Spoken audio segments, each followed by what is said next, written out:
Subhanallah walhamdulillah wa la ilaha illallah wallahu akbar. Subhanallah walhamdulillah wa la ilaha illallah Allahu akbar.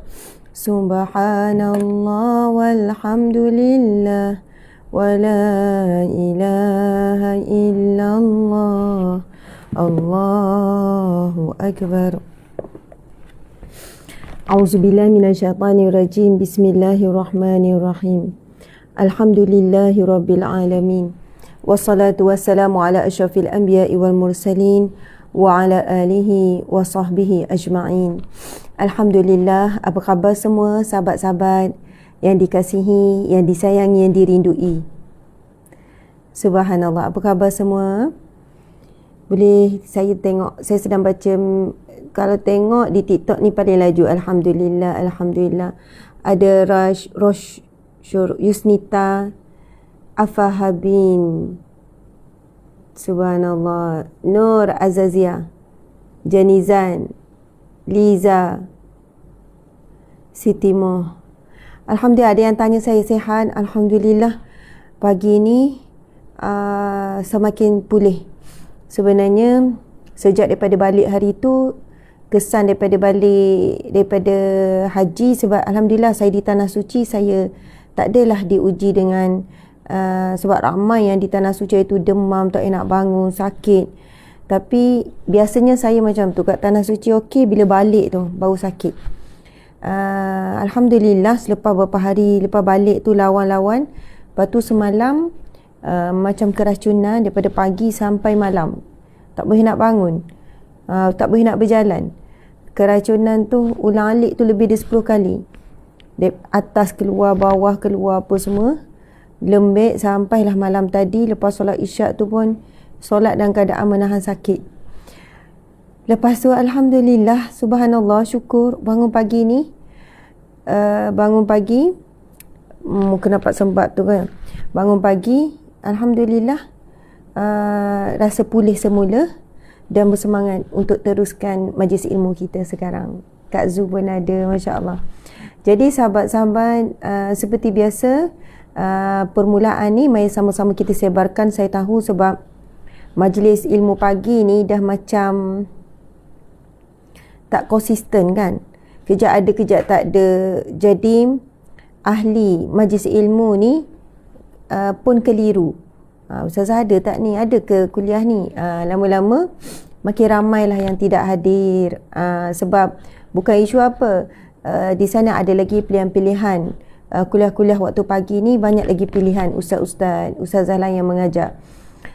Tak mengapa, insya-Allah bermula pada hari ni hari Isnin, awal minggu ni, saya akan cuba untuk pastikan kuliah pagi kita ini konsisten setiap pagi jam 7.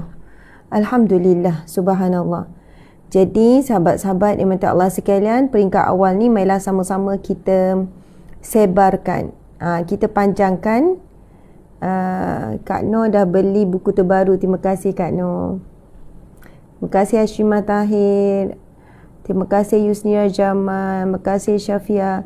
Di FB daripada hari tu sampai sekarang memang komen tak naik, tak boleh baca langsung. Di telefon lain naik tak? Naik. Kenapa? Tapi sini memang tak naik, ataupun dia orang kena tukar phone. Sebab kita dah bagi tahu daripada hari itu lagi sebenarnya. Jadi saya tak boleh nak sebut siapa-siapa. Mas Zizi, Bila, Syahrul Baria, Sepi itu indah, Yusnia Jamal. Okey, Alhamdulillah. Ya, Walawi kata tak apa ustazah, kami semua faham, tetap hadir kuliah. Alhamdulillah, terima kasih. Alhamdulillah, hari ini hari Isnin. Berapa hari bulan hari ini? 17 Julai. Hari Isnin 17 Julai.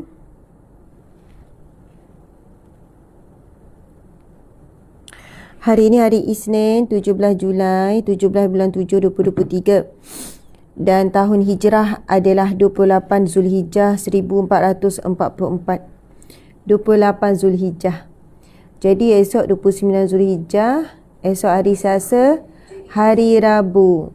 Hari Rabu ke hari Khamis kita akan masuk tahun baru ni? 1 Muharram 1445 Hijrah. Hari Rabu ke hari Khamis? Ya. Subhanallah, maka hari Rabu kita akan masuk tahun baru Hijrah 1445 Hijrah. Masya Allah. Kita dah detik-detik akhir meninggalkan tahun 1444 Hijrah. Esok hari terakhir dah, sahabat-sahabat. Kita akan meninggalkan tahun 1444 Hijrah. Masuk 1445 Hijrah. Ya, 1 Hijrah. Masya Allah, sangat cepat masa berlalu. Okey, sahabat-sahabat yang dihormati sekalian, seperti biasa kita mulakan dulu dengan bacaan Ummul Kitab Al-Fatihah. Sama-sama kita baca, yang uzur, yang haid pun boleh baca surah Al-Fatihah. A'udzu billahi minasyaitonir rajim. Bismillahirrahmanirrahim. Alhamdulillahi rabbil alamin. Ar-Rahmanir-Rahim. Maliki yaumiddin. Iyyaka na'budu wa iyyaka nasta'in. Ihdinas siratal mustaqim. Siratal ladzina an'amta 'alaihim ghairil maghdubi 'alaihim waladdallin. Amin. Amin ya rabbal alamin. Subhanallah walhamdulillah wa la ilaha illallah wallahu akbar. Alhamdulillah, subhanallah. Terima kasih atas doa-doa yang diberikan, semoga sihat walafiat. Saya pun berdoa supaya Allah bagi kuat dan sihat untuk teruskan kerja dakwah, menyampaikan ilmu melalui ceramah, melalui penulisan, dan mudah satu hari nanti saya boleh fokus dengan baik, saya boleh tingkatkan kualiti, saya boleh pergi lebih jauh, lebih baik dalam medan dakwah ni. InsyaAllah, mudah-mudahan saat itu akan tiba. Subhanallah, alhamdulillah, sahabat-sahabat dimati Allah sekalian. Seperti biasa, seterusnya kita akan meneruskan bacaan kita, iaitu membaca surah Al-Kahfi 10 ayat awal dan 10 ayat yang terakhir, insya-Allah. A'udzubillahi minasyaitonirrajim. Bismillahirrahmanirrahim. Alhamdulillahillazi anzala ala abdihil kitaba wa lam yaj'al lahu 'iwaja qayyiman liyunzira ba'san shadidan min ladunhu wa yubashshiral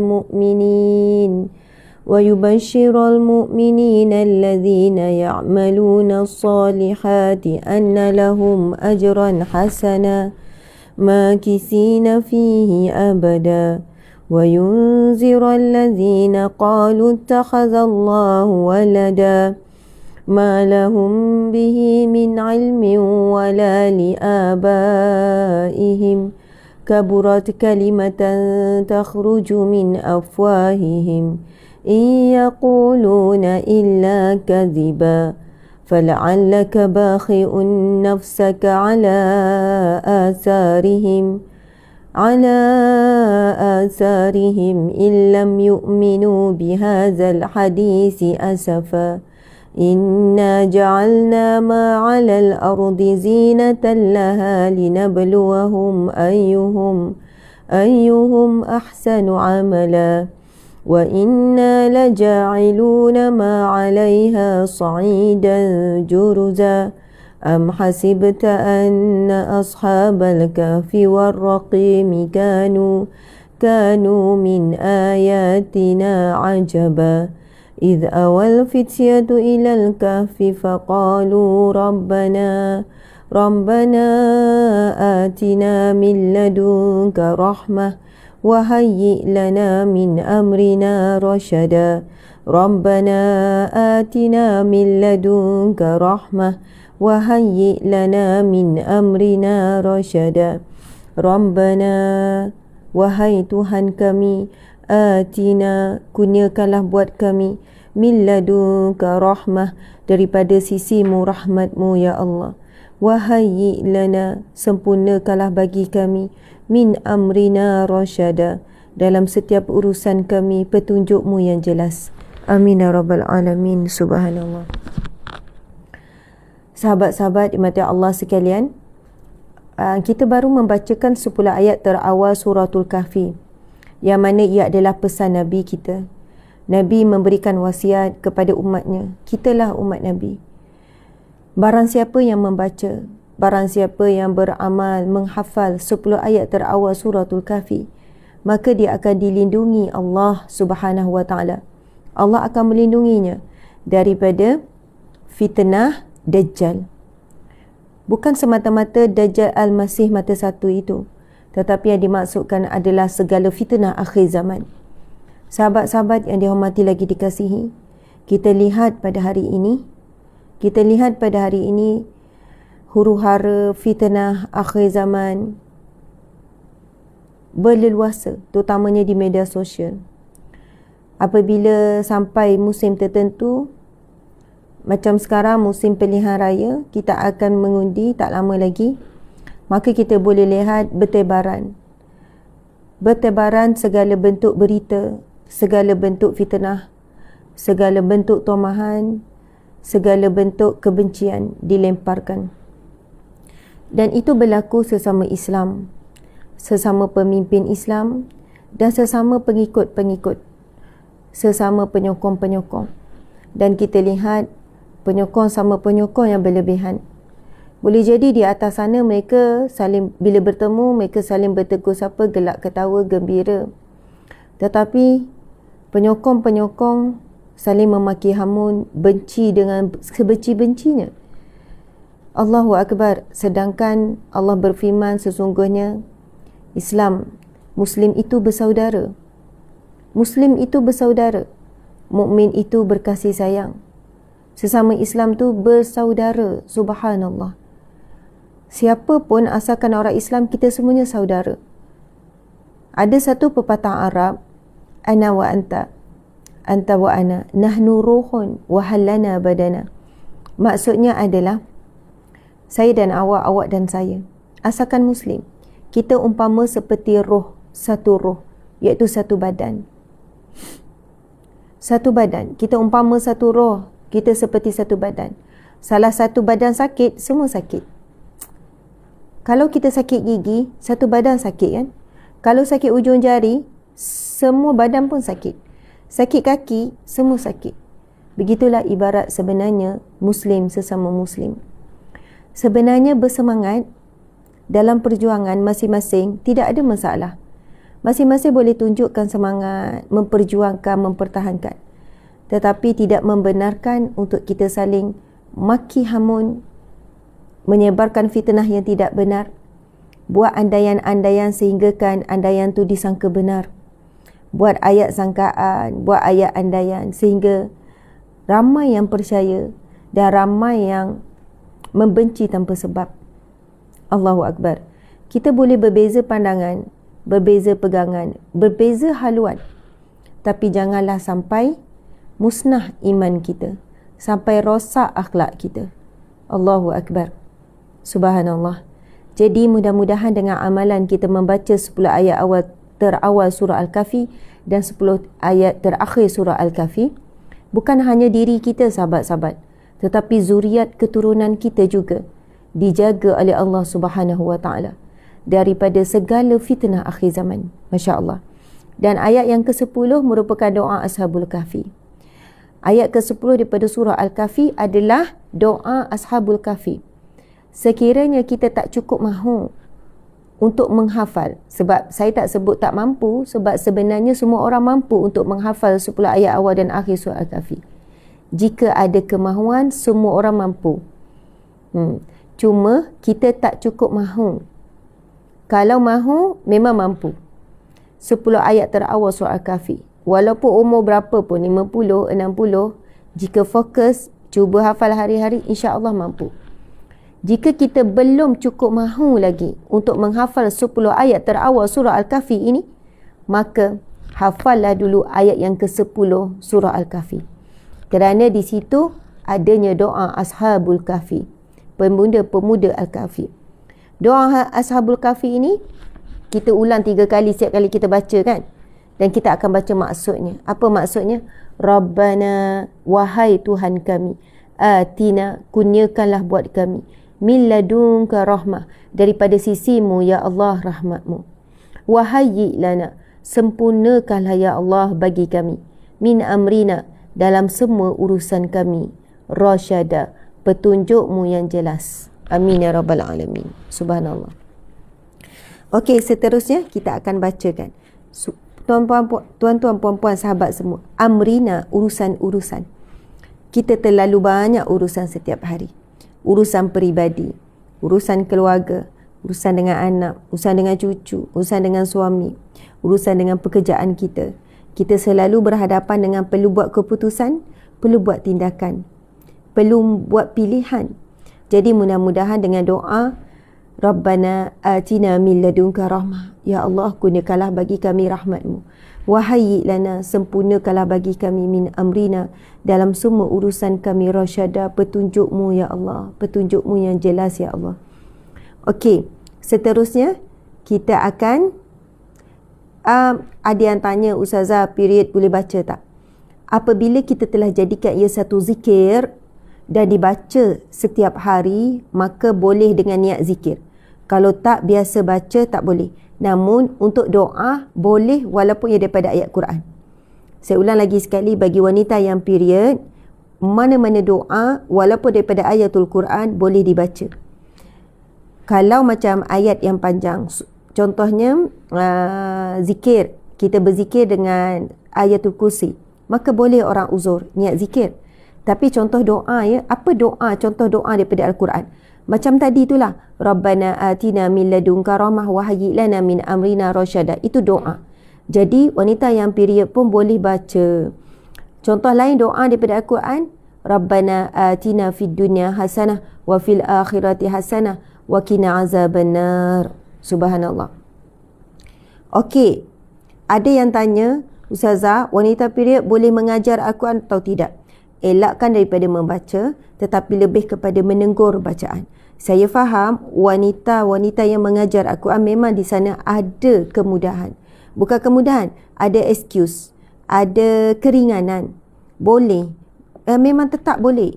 Wanita yang haid tetap boleh mengajarkan Al-Quran. Namun sebaik mungkin, seboleh mungkin dia mengelakkan daripada membaca ayatul Quran ketika haid. Jadi macam mana nak mengajar? Dengan dia membetulkan saja bacaan. Dengun tak cukup tu, situ qalqalah tu, situ mat apa tu, panjang berapa tu, itu salah tu, patutnya sebut macam mana tu, itu kha tu, kha macam mana, contohnya lah. Tapi kalau ada keperluan di situ, ada keringanan bagi yang mengajarkan Al-Quran. Masya Allah. Okey, sahabat-sahabat dimati Allah sekalian, sekarang kita akan membacakan 10 ayat yang terakhir suratul Kahfi. Terima kasih Puan Masyi. Puan Masyi yang menuliskan kembali doa Ashabul Kahfi. Rabbana atina min ladunka rahmah wa hayyi lana min amrina rasyada. Allahu Akbar. Alhamdulillah. Okey, seterusnya sahabat-sahabat dimati Allah sekalian, kita akan bacakan 10 ayat yang terakhir surah Al-Kahfi. Alhamdulillah, di muka buku ada 2,500, di TikTok ada 1,100, ni ada dekat 500. Boleh tak sahabat-sahabat bantu supaya perjuangan kita, perjuangan ataupun jihad medan ilmu kita ni, jihad ilmu kita ini disebarkan.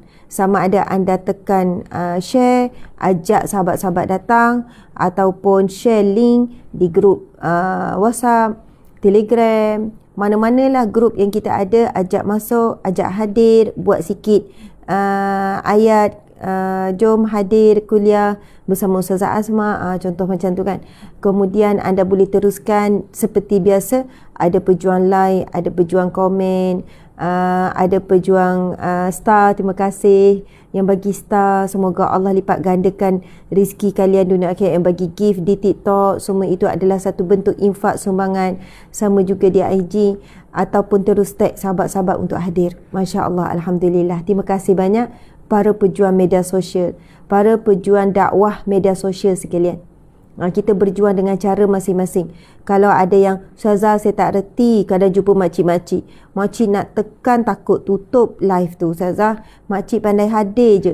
Saya kata itu pun dah hebat sangat dah. Itu pun satu sumbangan yang besar dah. Dengan hadir di majlis ilmu, dengan kita menjadi penambah kepada jumlah kehadiran tu, dah menguatkan dah. Sebab FB media sosial ni, engagement tu bila buat kerja-kerja dakwah ni ataupun reach tu disekat, tak boleh nak naik tinggi. Kita boleh tengok kalau orang buat maksiat, benda-benda mengarut, hiburan, dia boleh naik tinggi sampai puluh ribu.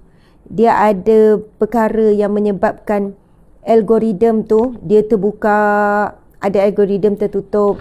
Perkara ni orang yang dalam bidang media sosial memang faham. Saya dah rujuk dah orang-orang sekian.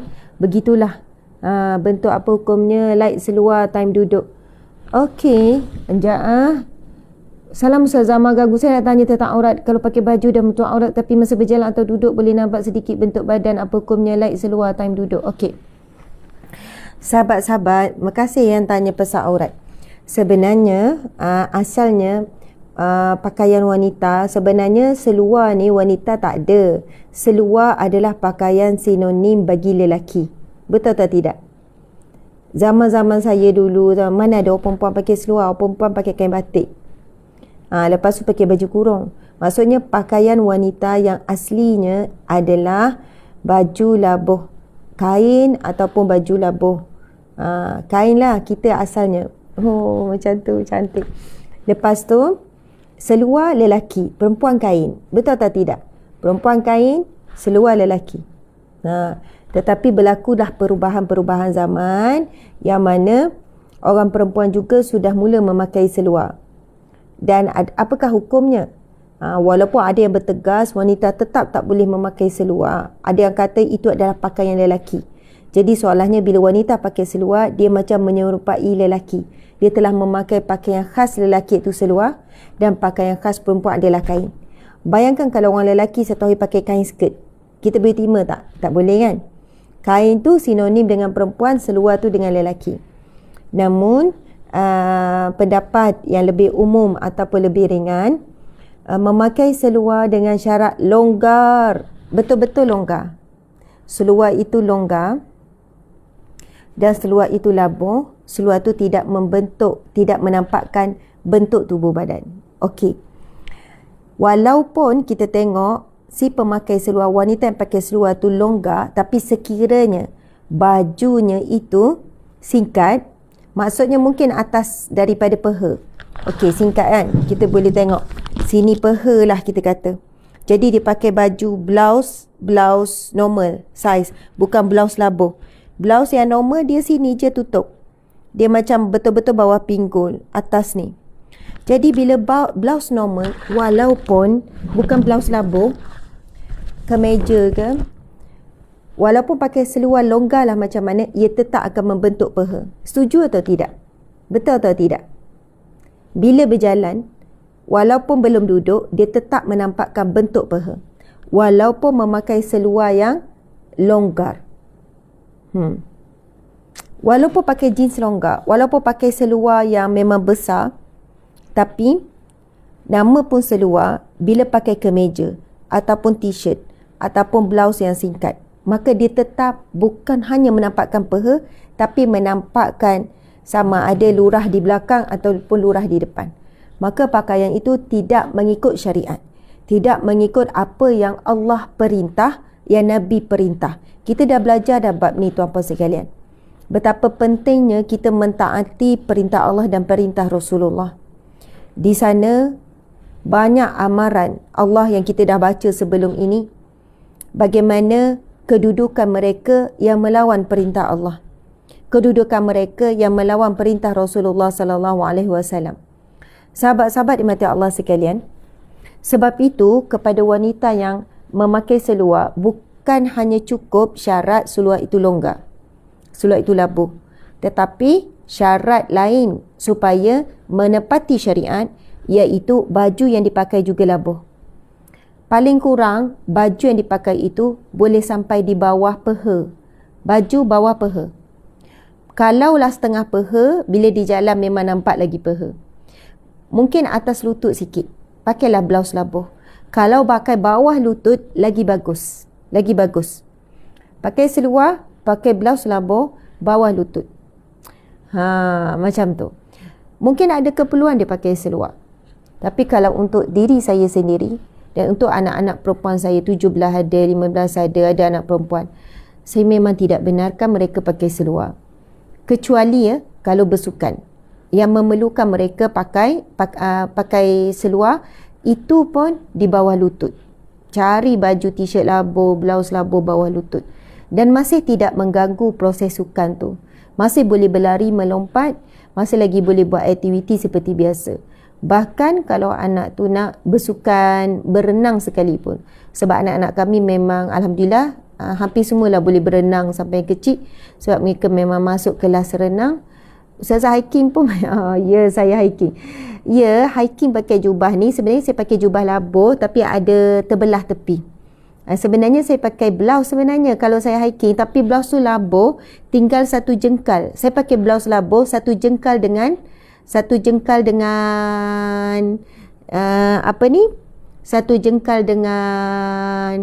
kaki. Sebab itu nampak macam saya pakai jubah. Lepas tu pastikan blouse bila hiking, sebab ada keselamatan kita kena jaga. Nanti kemungkinan baju kita tersangkut pada pokok, jadi bahaya jugalah. So, lepas tu saya akan cari baju yang kiri kanan terbelah. Blouse kiri kanan terbelah. Ada baju yang sesuai. Tapi kalau kawasan hiking tu tak bahaya, saya pakai jubah. Laluan trek tu memang lapang. Tak ada kemungkinan tersangkut-tersangkut. Contoh kalau saya hiking ke Bukit Kiara. Jadi legging tapi baju labuh bawah lutut. Ustazah, kalau seluar legging tapi baju labuh bawah lutut. Seluar legging, kita dah faham seluar legging ada seluar ketat. Dia ikut bentuk badan, dia lembek. Itu kan seluar legging. Baju bawah lutut masih tidak memenuhi syarat menutup aurat dengan baik, dengan sempurna. Tuan-puan sekalian, Masya Allah. Kenapa? Sebab walaupun baju, lainlah kalau baju tu sampai ke buku lali, tak ada masalah pakai legging. Ya, saya terima kasih yang bertanya. Sebab hari ni ramai yang pakai baju dah bawah lutut, lepas tapi dia pakai legging. So kita boleh nampak bentuk betis. Tadi kita sebut bentuk paha, sekarang nampak bentuk betis. Masya Allah. Masih tetap memperlihatkan aurat. Atas dah elok tutup aurat, tangan dah tutup, baju dah tutup, tengok bawah sikit lagi. Subhanallah. Maka dia masih lagi dalam kategori tidak menutup aurat dengan sempurna. Sahabat-sahabat dimati Allah sekalian, kita ni kan, kita nak dunia kita sempurna. Kita nak kehidupan kita baik di dunia. Kalau bab makan, kita nak makan yang sedap. Kalau bab tidur, kita nak tidur yang lena. Kalau bab emas, kita nak emas tu memang yang cantik. Kalau bab melancong, kita buat sehabis baik. Betul atau tidak? Itu bahagian-bahagian dunia. Tetapi apa yang sedang kita usahakan, pakaian kita mengikut syariat adalah untuk bahagian akhirat. Untuk bahagian akhirat, tapi dunia lagi Allah dah bagi. Itu yang dimaksudkan. Siapa yang mengejar akhirat, dunia akan mengikuti. Siapa yang mengejar dunia, maka dia akan tercicir bahagian akhirat. Sahabat-sahabat semua, kalau kita buat sesuatu bahagian untuk akhirat, sebenarnya kebaikan yang kita lakukan ataupun apa sahaja perintah-perintah untuk dapat pahala itu, di dunia lagi kita akan dapat dah. Di dunia lagi kita sudah dapat. Ada seorang mu'alaf, ingat tak, yang masuk Islam, yang ucap syahadah masa tu saya di Madinah. Kemudian beliau, bila kami berhubung, sebenarnya dah berhubung sebelum tu, beliau seorang Kristian. Sebenarnya saya jumpa wanita ini di satu spa di sebuah hotel Macam tu lah. Di sebuah spa di hotel. Okey. Masya Allah, kadang-kadang adalah hotel-hotel tertentu, kalau macam resort tu kan, saya tanyalah, okey, untuk urut macam tu sekian-sekian. Baik. Ceritanya, saya jumpa beliau di sebuah hotel. Hotel ni dia macam resort. Di Melaka masa tu. Gitu. Jadi, tiba-tiba, dia tengok saya, dia kata, Ustazah Asma. Dengan wajahnya yang sangat ceria, senyum. Dan of course dia free hair dengan color rambut. Sebab dia bukan Islam, dia Kristian. Masya Allah. Cerita ni bila berlaku? Tahun lepas, sahabat-sahabat. Ya Allah, Ustazah Asma, saya minat sama Ustazah, saya minat Ustazah, macam tu lah. Saya macam terkejut. Saya pun tanya, awak Muslim ke? Tak, saya bukan Muslim, tapi saya selalu dengar ceramah Ustazah. Masya Allah. Di situlah permulaan perkenalan kami. Sehinggalah bila saya merasakan beliau ada tarikan kepada Islam, saya pun, sebab duduk kat resort tu masa tu, bawa anak-anak semua pergi berjalan lah. Kita duduk 3 hari 2 malam kan. So, esok kan tu jumpa lagi dia. Lusa tu saya kata, Dek, kita tukar nombor phone. Saya memang sebenarnya tak dibenarkan suami saya. Suami saya tak benarkan saya bagi nombor phone personal. Tapi saya rasa saya nak berkenalan lebih lanjut dengan adik. Subhanallah. Lalu saya ambil. Sebab dia special case kan. Lepas tu kami pun berhubung lah. Berhubung. Dia pun tanya tentang Islam begini-begini. Akhirnya dia cakap, Ustazah, saya sudah tak sabar. Saya sudah tidak boleh menangguhkan lagi untuk saya ucap syahadah. Saya rasa saya sudah rugi dah hidup saya kerana saya tidak sembah Tuhan yang sebenar, iaitu Allah. Ustazah, saya mau cepat-cepat tapi keluarga saya sekian-sekian. Saya kata, boleh je, ucap dulu syahadah. Nanti kita daftar semula. Kita tengok situasi yang sesuai untuk beritahu ibu dan ayah. Sebab dia ceritalah keadaan ibu dan ayah. Sorry tudung ni. Okey. Lepas tu, Masya Allah, sebab cerita ni dah tahun lepas saya dah pernah bercerita. Dan akhirnya pada malam yang kami baru sampai sahaja di Madinah Al-Munawwarah, dan dia mesej saya petang, dan dia mesej saya lewat malam. Pukul 2 pagi macam tu. Dia mesej saya masa tu pukul 8 ke pukul 9 malam di Madinah Al-Munawwarah. Dan kebetulan bilik saya tu berhadapan betul-betul dengan Masjid Nabawi. Kemudian, Masya Allah, saya pun terus tunjukkan kepada dia, Dek, ini adalah Masjid Nabawi dan kamu sedang melihat langsung Masjid Nabawi. Dan insya-Allah, bukan insya-Allah, dan marilah, maksudnya saya kata, kamu boleh mengucapkan syahadah. Kami buat video call. Sebab dia kata, dia bagi tahu saya masa tu dekat Malaysia pukul 2 pagi lebih kurang. Pukul 10 lah kalau dekat Madinah. Dia kata, Ustazah, saya sudah hidup, saya sudah resah gelisah. Saya dah tak tahu arah. Saya rasa saya sudah tak boleh fokus dengan kerja saya. Saya rasa saya perlu ucap syahadah secepat mungkin. Saya tak boleh lagi dah menangguk untuk ucap syahadah. Saya terlalu rindukan Allah. Ayat-ayat dia tu kan sangat menusuk hati. Saya sudah terlalu rindukan Allah. Saya sudah tidak mampu lagi nak menahan gelora dalam hati saya ni memberontak. Tidak memberontak untuk menyebut untuk solat. Bila saya tengok orang Islam solat, saya menangis. Sepatutnya saya nak ambil wuduk dan saya nak rasai nikmat sujud kepada Allah. Allahu Akbar. Lepas tu, saya kata, okey Dek, jom kita ucap syahadah. Jadi buatlah ucapan syahadah tu secara live melalui video call, bersaksikan di hadapan, bukan bersaksikan di hadapan Masjid Nabawi. Yang jadi saksi masa tu encik suami saya lah. Masya Allah. Kemudian selepas selesai diucap syahadah, subhanallah, saya sebut, dia ikut, kemudian baca juga dalam bahasa Melayu. Setelah itu saya pun menangis, dia pun menangis. Lepas tu saya terus hubungi tim NGO kita. Saya kata, okey, esok pergi dekat alamat sekian-sekian, jumpa adik ni. Sebab apa? Dia tak boleh lagi secara terbuka. Berikan telekong, berikan itu, berikan kemudahan-kemudahan untuknya. Dan kita bincangkan bagaimana untuk dia segera dapat didaftarkan. Dan sekarang dah daftar lah. Sahabat-sahabat dimati Allah sekalian. Dan apa yang saya nak sampaikan ialah, sebaik saja dia masuk Islam, bila saya balik daripada Madinah, saya tengok dia di hadapan mata saya terus menangis teresak-esak. Sebab apa?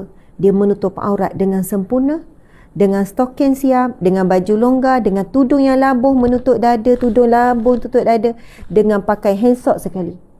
Saya pun pergi dekat dia. Saya kata, "Dek," saya balik, saya kata, "Dek," adalah nama dia, saya takkan sebut nama dia. "Dek, subhanallah, kamu tak perlu drastik macam ni. Kamu baru saja meluk Islam. Ustazah tak minta kamu pakai tudung labuh terus, untuk tutup terus macam ni." Lepas tu dia jawab apa? Dia jawab, "Ustazah, saya seorang yang apabila buat sesuatu, saya mesti nak buat sehabis baik.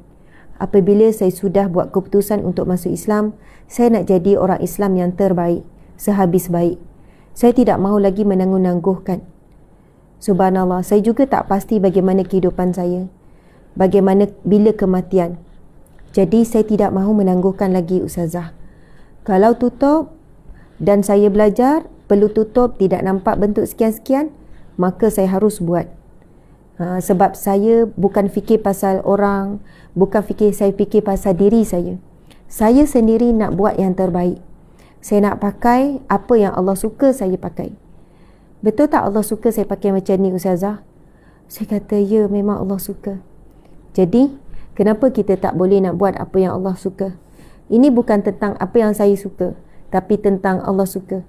Maka saya suka apa saja yang Allah suka. Saya juga suka apa yang Nabi suka. Ya Allah. Saya kata, "Ya Allah, Dek, kamu baru masuk Islam beberapa hari, tetapi kamu punya cinta kepada Allah, sehingga kan kamu letak tepi apa yang kamu suka dan kamu utamakan apa yang Allah suka." Sahabat-sahabat dimati Allah sekalian, baju kurung moden, dia kain tak flowy macam jubah, cutting dia pun macam bentuk badan macam mana, Ustazah? Macam ni. Sama ada jubah ikut badan ataupun baju kurung ikut badan. Apa sahaja pakaian yang membentuk tubuh badan, maka ia tidak syariah. Ia tidak mematuhi syariah. Masih nampak bentuk badan, pinggul nampak, pinggan nampak, ketak pula, bila berjalan tu nampak pula paha. Jadi, subhanallah sahabat-sahabat, itu pakaian kita suka kan? Nampak cantik, orang puji, jadi tarikan pula pada lelaki.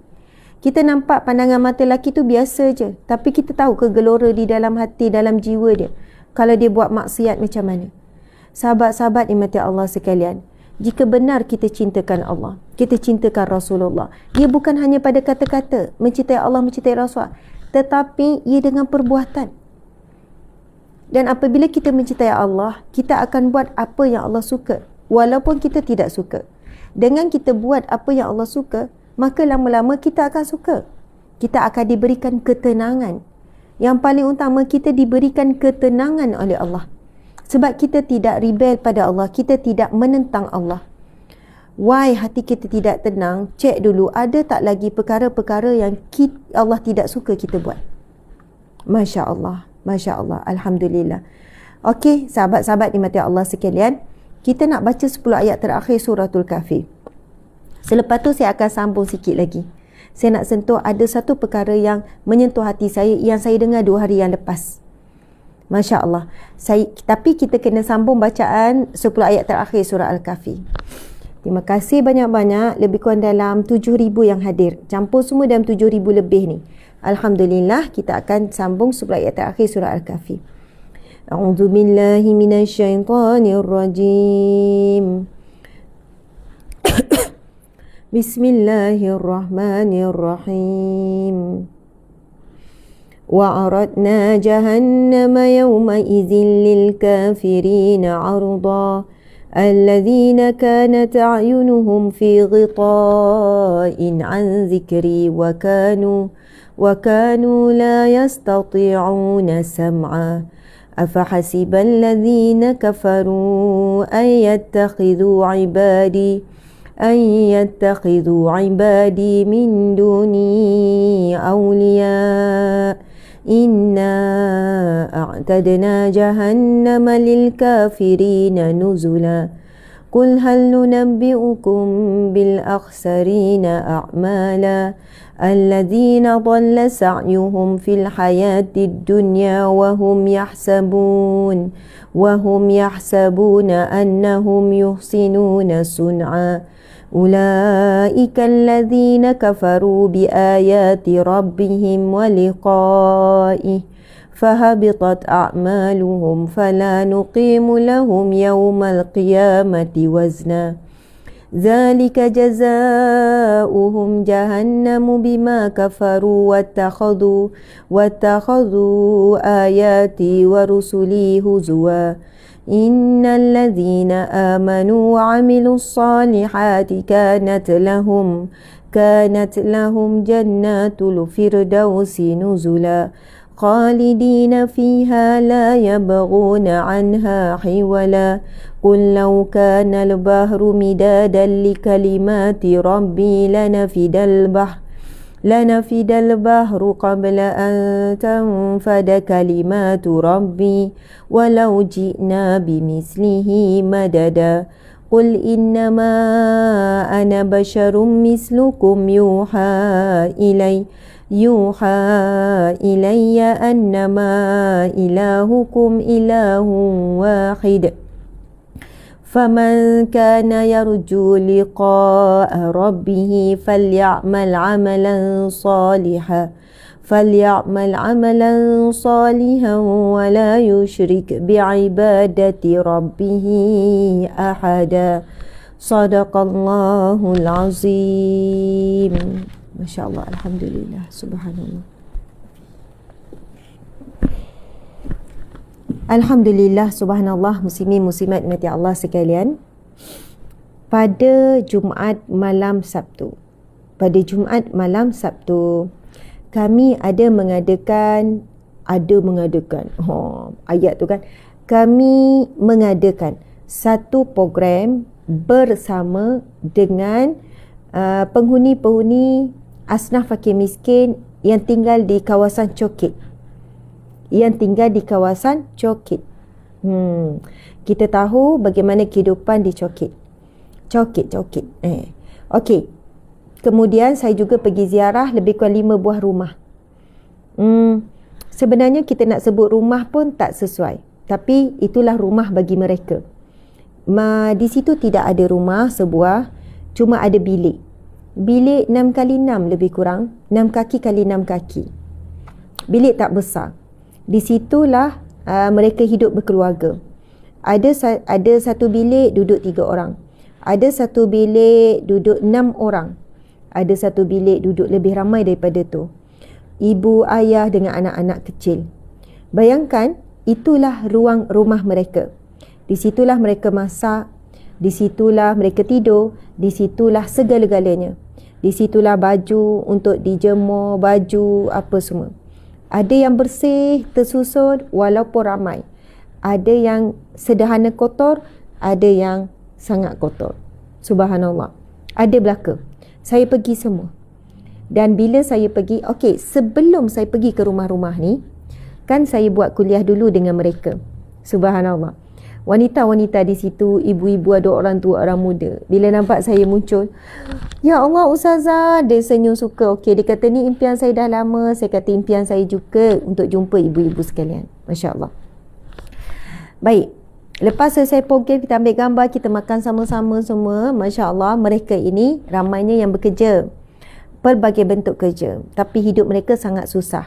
Mereka ni dah ramai juga cuba keluar, bawa diri, hijrah, pergi ke tempat lain untuk memulakan kehidupan. Tapi akhirnya patah balik duduk menyewa di bilik-bilik apartmen.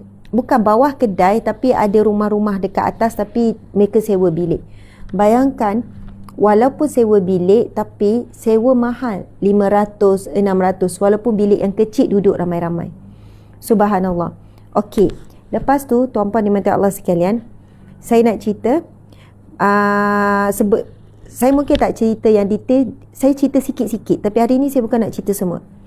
Selepas saya turun daripada saya ziarah beberapa buah rumah, saya turun ke bawah sebab semua naik tangga. Tangga pun kecil, ada tangga yang kotor, penuh sampah.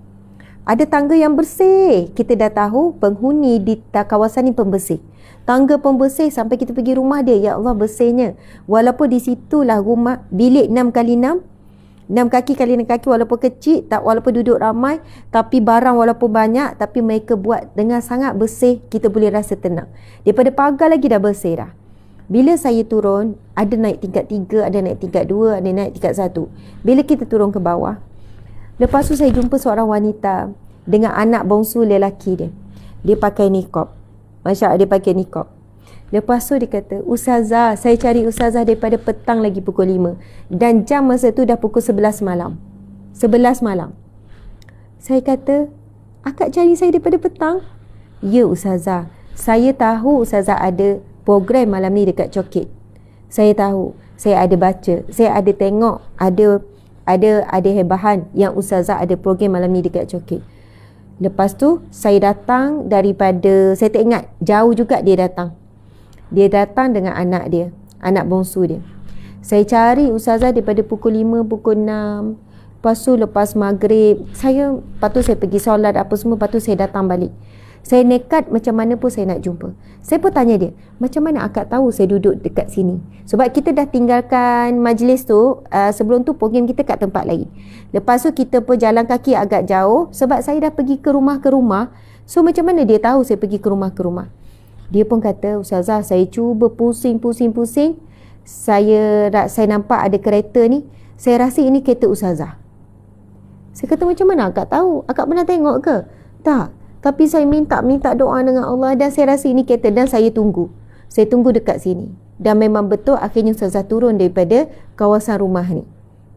Bawah kedai, atas rumah flat-flat lama. Lepas tu, ni bangunan lama ni. Lepas tu dia kata, Alhamdulillah Ustazah, akhirnya doa saya, impian saya nak jumpa, dapat jumpa. Lepas tu dia nak bagi saya hadiah. Saya pun tanya dia, akak datang dengan siapa? Dengan anak. Lepas tu dia kata, Ustazah, saya ibu tunggal. Ustazah, saya ibu tunggal. Suami saya dah meninggal lama dah. Lebih kurang dalam 10 tahun yang lepas kot suami dia meninggal. Dan dia tak kahwin lagi lah. Saya ibu berdikari Ustazah, suami saya meninggal. Dah lama ke suami akak? Maksudnya lebih 5 tahun lah. Tapi saya tak boleh nak cakap pasti ke 10 tahun. Tapi lebih 5 tahun. Dah lama dah suami saya meninggal Ustazah. Anak akak berapa orang? Anak saya semua 5 orang Ustazah. Ini yang paling kecil ni. Anak lelaki ni paling kecil. Subhanallah, akak macam mana akak tanggung? Macam mana akak menanggung?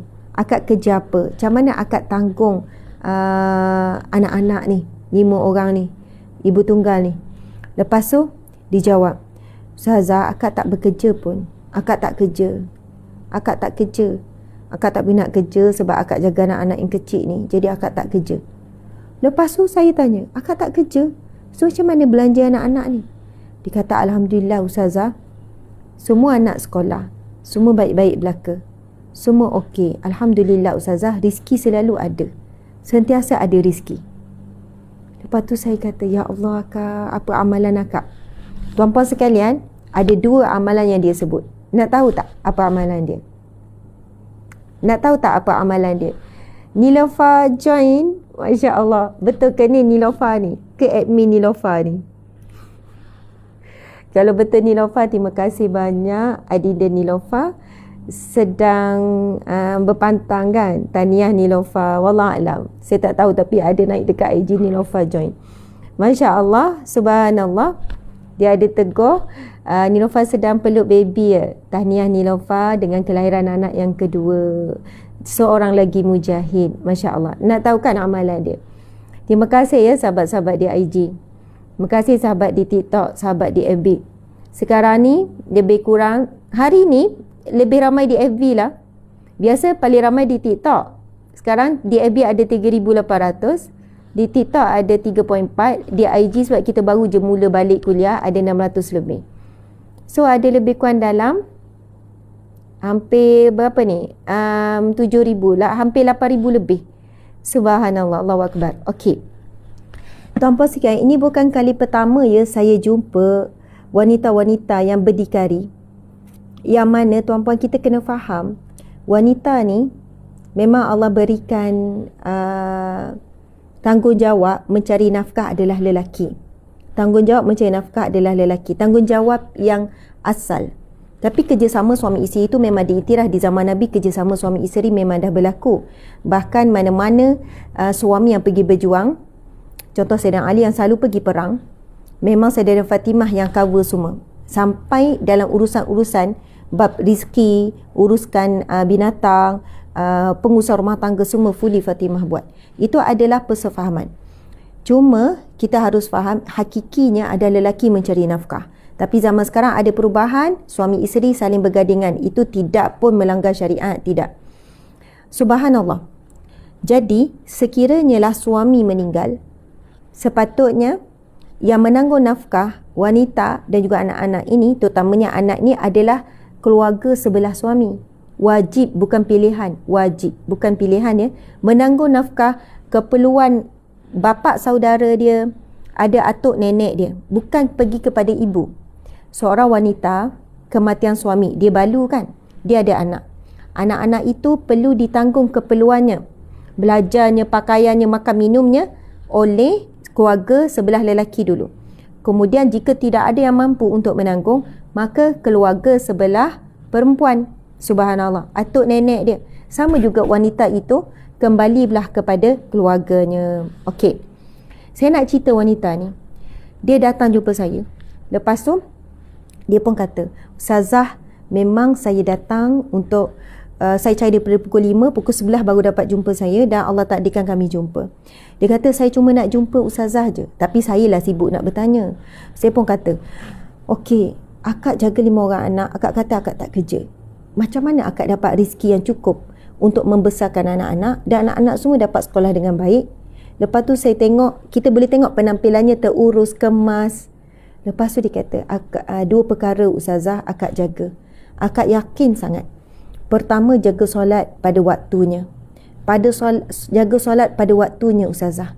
Yang kedua, iaitu istighfar.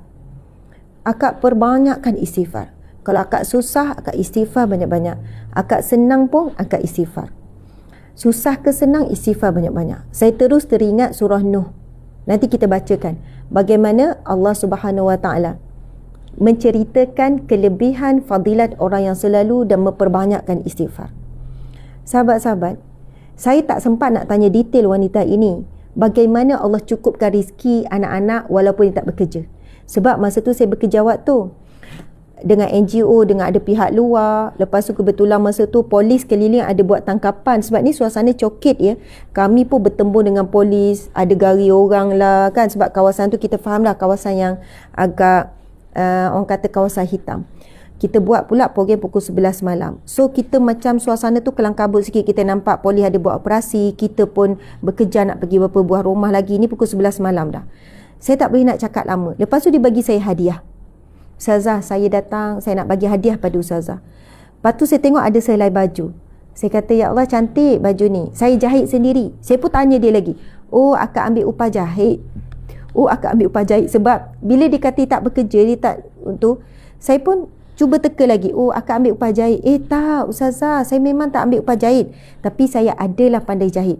Dan saya memang jahit untuk bagi pada Ustazah. Terima kasih banyak. Dia bagi 2 hadiah. Memang sekejap saja kami jumpa. Tapi di situ, okey, tuan-puan, kan saya jumpa ni malam, Jumaat malam. Habis program pukul 12 malam, saya bergerak ke Terengganu, tuan-puan sekalian. Saya bergerak ke Terengganu malam tu juga. Daripada Coket, saya bergerak ke Terengganu. Saya sampai ke rumah mak saya. Maksudnya, hari ni hari Isnin kan? Hari Sabtu baru ni. Jadi, Sabtu pagi, subuh kami sampai di rumah mak saya. Sedang elok sampai 10 minit lepas tu azan subuh. Lepas selesai azan subuh ada kuliah subuh. Jadi rumah mak saya ni memang depan masjid. Jadi bila ada kuliah subuh memang jelas sangat dengar dekat rumah. Dan ketika itu Allah menguatkan lagi kefahaman saya tentang betapa besarnya kelebihan orang solat di awal waktu. Masya Allah. Memanglah selama ni kita tahu solat di awal waktu sekian-sekian begini-begini. Kemudian Masya Allah, ustaz yang mengajar di masjid tu, dia membacakan satu kitab yang muktabar. Dia baca terjemahan daripada kitab muktabar dan ustaz ni menyampaikan dengan sangat baik. Sampai saya berhenti buat kerja untuk dengar dengan teliti. Allahu Akbar. Allahu Akbar, subhanallah. Kan kakak tu kata, saya jaga solat ustazah, kemudian saya banyakkan istighfar ustazah. Lepas tu pagi, malam tu kakak tu sebut macam tu. Saya fikir-fikir, boleh jadi anaknya ditanggung baik oleh ahli keluarga. Sebab saya tak tanya detail ya, bagaimana Allah mencukupkan belanja. Boleh jadi anak-anak ni, setiap anak yang sekolah, sebab anak dia ada yang lepas sekolah universiti, ada yang ni, mungkin boleh jadi ada sekian-sekian. Bagaimana Allah mencukupkan rezeki tu, saya tak sempat tanya, tetapi Allah Maha tahu dan wanita ini menikmatinya. Subhanallah, Allahu Akbar. Kemudian saya nak cerita, pagi esok tu saya dengar ceramah ustaz ni, penceramah ni, pendakwah ni, dia baca tentang bab solat. Muqaddimah ustaz ni kata, di sini perlu dibetulkan banyak salah faham tentang waktu solat. Berlaku banyak salah faham tentang solat. Subhanallah. Saya balik hari Sabtu pagi, saya sampai subuh. Saya sebenarnya balik nak jumpa sangat mak sekejap, tapi mak saya faham saya tak boleh jumpa lama. Bayangkan saya sampai pagi Sabtu malam saya dah balik semula ke sini. Saya balik Sabtu pagi, subuh, malam tu cokek kan, pagi Sabtu dah sampai Terengganu. Lepas tu sebab drive, lepas tu Sabtu malam bertolak balik semula. Saya ada salah makan kat Terengganu. Lepas tu pagi semalam saya memang cirit-birit yang sangat berat, sangat banyak. Saya jaranglah cirit-birit tu sampai malam tadi. Memang lembek. Saya cuma doa, ya Allah mudah-mudahan saya boleh bangun pagi ni untuk sampaikan kuliah. Alhamdulillah Allah kabulkan. Itulah dia. Subhanallah. Sahabat-sahabat, apa yang ustaz tu mulakan macam ni. Ramai yang salah faham tentang waktu solat, iaitu waktu solat isyak. Kebanyakannya memahami bahawa solat isyak, waktu solat adalah antara isyak sampai subuh. Kebanyakan daripada kita faham, memahami bahawasanya waktu solat isyak, encik, ada lebih kurang 9,000. Masya Allah, cik suami. Okey, bermula daripada isyak sampai subuh. Tetapi sebenarnya ia bukan begitu. Saya terus bagi perhatian. Sebab ada di kalangan kita yang solat isyak pukul 5 pagi. Asalkan belum subuh katanya. Kan? Contohlah letih sangat malam tu tidur. So bangun nanti terus nak tahajud. Lepas tu bolehlah terus ke subuh. Ada yang solat pukul 4, 4.30, pukul 5. Sebab katanya itu masih lagi waktu isyak. Lepas tu dia jelaskan. Menurut sekian-sekian, berdasarkan sekian-sekian, waktu terakhir solat isyak adalah di pertengahan malam. Itulah paling lambat solat isyak, iaitu pertengahan malam. Sebagaimana yang pernah dilakukan oleh Nabi SAW. Dan ketika Nabi solat isyak pada waktu pertengahan malam, lebih kurang dalam pukul 2 pagi, ada sebab-sebab tertentu. Masa tu dalam situasi perang ataupun situasi dan perjalanan jauh, ada peristiwa, ada perkara yang menghalang untuk Nabi solat di awal waktu, menyebabkan Nabi solat di pertengahan malam. Lalu ustaz ni pun kata, dia kata, solat isyak dan semua solat yang terbaik adalah solat sebaik saja waktu masuk. Dan semua kita faham perkara ni tu apa sekalian. Nabi pernah ditanya oleh sahabat, ya Rasulullah, apakah amalan yang paling dicintai oleh Allah? Ya Rasulullah, apakah amalan yang paling dicintai oleh Allah? Lalu Nabi menjawab, yang pertama, solat pada waktunya. Yang kedua, berjihad di jalan Allah. Yang ketiga, mentaati ibu dan ayah ataupun berbakti pada ibu dan ayah. Bayangkan tuan-puan sekalian, yang pertama Nabi jawab iaitu solat pada waktunya. Subhanallah, Allahu Akbar. Sahabat-sahabat dimati Allah sekalian, memang senang. Sebelum saya jumpa wanita, saya kata bagaimana wanita ni bagi tahu dia jaga solat di awal waktu. Bagaimana Allah menjaga dirinya dan anak-anaknya. Dia wanita ibu tunggal dengan 5 orang anak. Dengan dia tak bekerja, saya pun tak sempat nak tanya macam mana rezekinya cukup, anak semua sekolah elok, kehidupannya baik, walaupun dia tidak bekerja untuk keluar rumah sebab dia fokus jaga anak dan sebagainya. Sebelum itu, saya pun ceramah di hadapan asnaf fakir miskin yang berada di Cokek tu. Yang ramai bekerja dan ramai juga tak bekerja. Ramai juga yang meminta-minta derma. Subhanallah. Subhanallah. Saya pun ulang perkara yang sama. Tolong jaga solat. Siapa yang jaga solat, bermaksud dia jaga hubungan dengan Allah. Dan siapa yang jaga hubungan dengan Allah, akan dapat imbalan, Allah akan menjaganya. Itu kata-kata kita bagi semangat. Tetapi apabila kita jumpa, Allah terus jumpakan saya. Bayangkan ya, lepas saya ceramah, lebih kurang setengah jam, sejam lepas tu saya jumpa wanita yang bagi tahu bagaimana kesan dia menjaga solat. Sahabat-sahabat, saya baca satu hadis Nabi SAW. Nabi bersabda, ihfazillaha yahfazka. Kamu jaga Allah, Allah akan menjagamu. Kamu jaga hubungan dengan Allah, Allah akan menjagamu. Ihfazillaha tajidhu tujahaka. Kamu jaga Allah, bermaksud jaga hubungan dengan Allah. Jaga hak Allah, jaga perintah Allah, tinggalkan larangan Allah. Kamu akan dapati Allah benar-benar berada di hadapanmu. Maksud Allah berada di hadapan ni, adakah Allah tak ada di hadapan kita sekarang? Allah berada di mana-mana. Bermaksud Allah sangat dekat dengan kita. Allah perhatikan kita, Allah jaga kita. Wa iza sta'anta fasta'in billah wa iza sa'alta fas'alillah. Kalau kamu perlukan pertolongan, minta tolong saja dengan Allah. Bila kamu perlukan sesuatu, minta apa yang kamu nak tu dengan Allah. Ini kelebihan orang yang jaga Allah. Allahu Akbar. Sebenarnya dalam pengalaman hidup saya dah jumpa banyak kisah yang luar biasa bagaimana seseorang itu menjaga solatnya. Okey. Saya nak sambung apa yang ustaz ni sebut. Dia kata, masa tu memang terkenalah pada batang hidung saya. Ustaz ceramah ni. Kan saya malam tu dekat Cokek, jumpa wanita ni. Malam tu bertolak pagi subuh, lepas tu dengar kuliah subuh pula. Kuliah subuh tu lagi cerita pasal solat. Lagi cerita pasal semayang lagi. Memang tajuk kuliah tu memang fully bab solat. Lepas tu dia kata gini. Ramai di kalangan kita, contohnya orang yang berniaga, bersungguh-sungguh berniaga. Buat plan perniagaan dengan terbaik. Usaha langkah-langkah dengan sehabis baik. Sehinggalah berjaya. Sehinggalah digelar sekian-sekian. Sehinggalah dapat pencapaian-pencapaian sekian. Sehingga orang melihat dia adalah orang yang berjaya.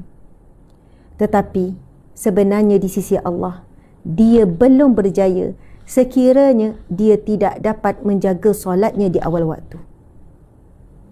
Dan kejayaan itu tidak ada apa-apa nilai pun di sisi Allah. Dia pun bagi contoh lain pula. Walaupun masyhur, walaupun sekian. Allahu Akbar. Padahal saya bukan tak pernah sebut perkara ni. Saya bukan tak pernah ceramah dengan isi yang sama. Tetapi bila kita dengar tu, terduduk kita. Terduduk. Lalu dia membacakan beberapa firman Allah yang berkaitan. Allah Subhanahu Wa Taala berfirman, qad aflahal mu'minun. Maka berjayalah orang-orang beriman.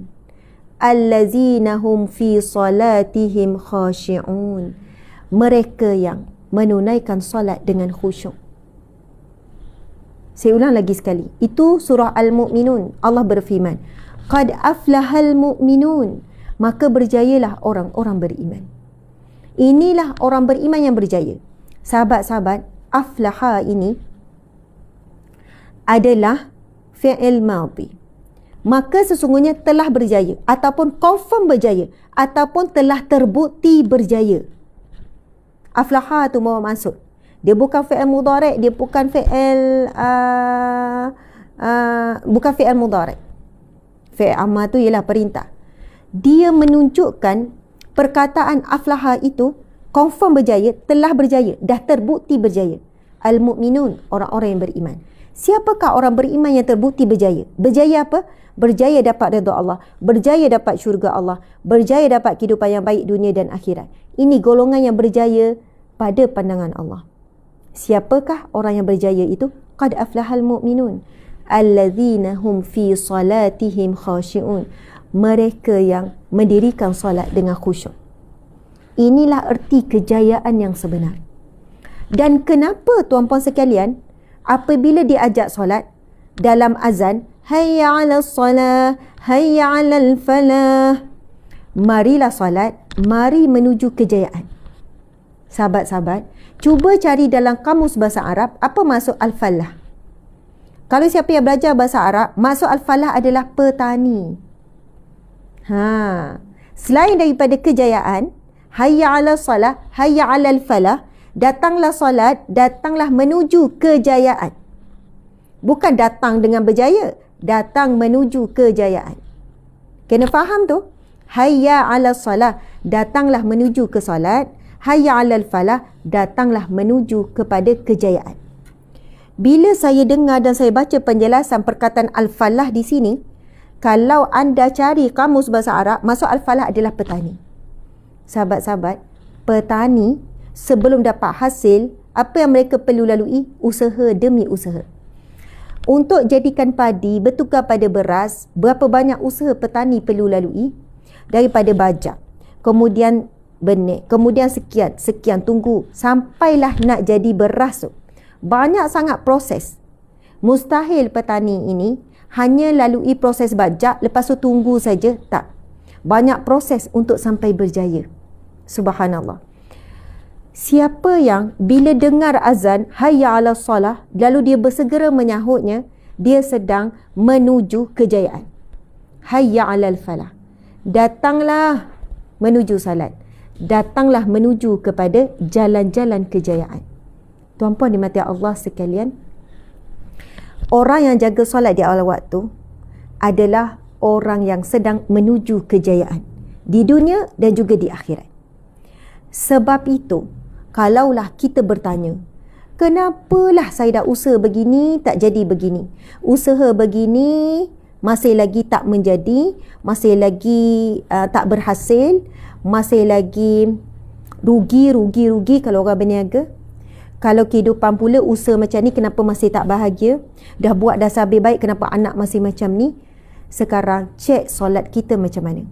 Dan Imam Al-Ghazali sebut, di antara ciri-ciri solat yang khusyuk, subhanallah, iaitu solatnya di awal waktu, memahami bacaan dalam solat, solatnya di awal waktu. Dan subhanallah, sebagai ulama kata, untuk mula khusyuk dalam solat, perlu dimulai dengan khusyuk wuduk. Kita perlu mulai dengan khusyuk wuduk. Masa ambil wuduk dah khusyuk, sahabat-sahabat. Masa ambil wuduk tu dah khusyuk.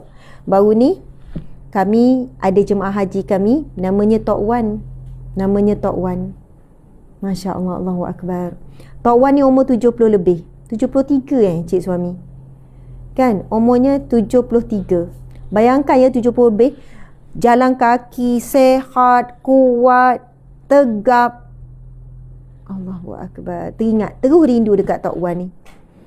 Subhanallah, lepas tu bilik dia, tak bilik Tok Wan ni, memang pintu selalu terbuka. Tahu tak kenapa? Orang cari dia untuk mengurut. Tok Wan ni memang tukang urut. Tok Wan Kedah, Tok Wan Kulim Kedah, memang tukang urut. Glamour ni, Tok Wan Kulim Kedah tukang urut ni.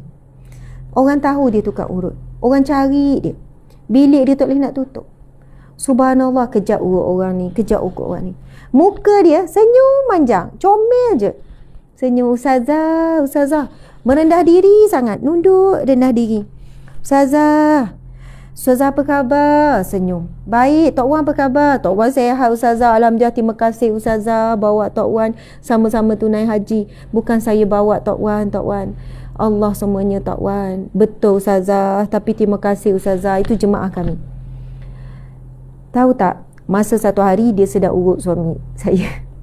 Lepas tu dia kata, lepas tu dia bila borak-borak, Tok Wan ni memang jaga bab solat. Saya tak nak sebut detail lah, sebab itu amalan Tok Wan. Amalan Tok Wan rahsia dan dia bercerita pada kami. Bab solat sunat, Allahu Akbar, dia kata, Ustaz, tak apalah saya cerita sikit. Saya harap Tok Wan tak dengar lah ni. Tok Wan tengah sibuk ngurut orang kot, harap Tok Wan tak dengar. Bab solat sunat disebut. Solat sunat syuruk ustazah tu ramai tak buat, tapi buatlah ustazah. Terima kasih pada Allah ustazah. Allah dah bagi kita nikmat banyak. Lepas tu solat ni pula, solat ni. Banyak Tok Wan konsisten jaga solat sunat. Padahal setiap hari kalau dekat rumah dia tu, dia kata anak dia pun, keluarga dia pun dan orang yang jadi saksi, paling kurang 300 orang datang ke rumah dia setiap hari. Seluruh Malaysia datang untuk berubat dengan Tok Wan ni. Lebih 300 orang setiap hari, penuh kereta, walaupun kat rumah dia tak ada elan apa, dan Tok Wan tidak pernah minta bayaran apa-apa. Tok Wan buat daripada hati.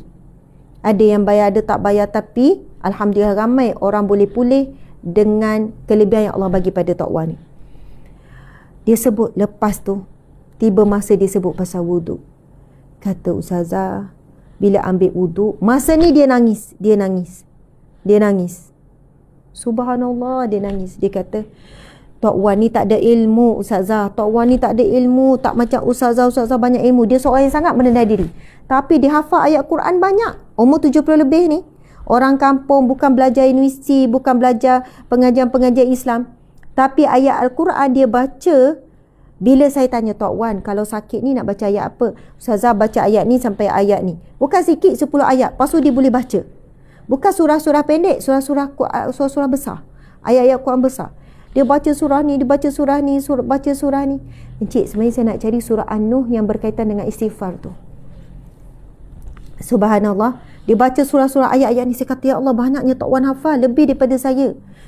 Tok Wan tak ada ilmu, ustazah. Tok Wan tak ada ilmu. Tok Wan hafal, Tok Wan belajar tu sebab Tok Wan niat nak tolong orang-orang yang sakit ni. Sebenarnya ayat Quran boleh jadi penyembuh ustazah. Semua sakit ada penyembuhan daripada Al-Quran. Yakin tak yakin, beramal dengan tak je. Lepas tu dia pun cerita pasal wuduk. Dia kata, ustazah, bila ambil wuduk tu ustazah, kena khusyuk ustazah. Saya kata, ya Allah, ini apa yang disebut dalam kitab Hidayatus Salikin fi Maslakil Muttaqin. Tok Wan ni dengar ustaz-ustaz mengajar. Bila basuh tangan, terus kita mohon doa dalam hati kita, ya Allah, bersihkanlah tanganku ya Allah daripada segala dosa-dosa. Bila kumur-kumur, ya Allah, bersihkanlah mulutku ya Allah daripada melakukan dosa-dosa ya Allah. Mulut, lidah ni, penyakit perkataan ni. Bila basuh hidung, ya Allah, berikanlah hidungku mencium haruman syurga. Bila basuh muka, masa ni dia menangis-nangis ni, Tok Wan nangis-nangis. Bila basuh muka ustazah, kita pun doa, ya Allah, jadikanlah wajahku bercahaya ya Allah di akhirat kelak ya Allah, biarlah bercahaya. Kan itu ada hadis Nabi, sahabat-sahabat nikmati Allah sekalian. Apa hadis Nabi? Nabi bersabda, apabila kamu mengambil wuduk, maka lebihkanlah. Bukan lebih banyak, ya lebih sikit daripada kawasan wuduk tu. Maka lebihkanlah.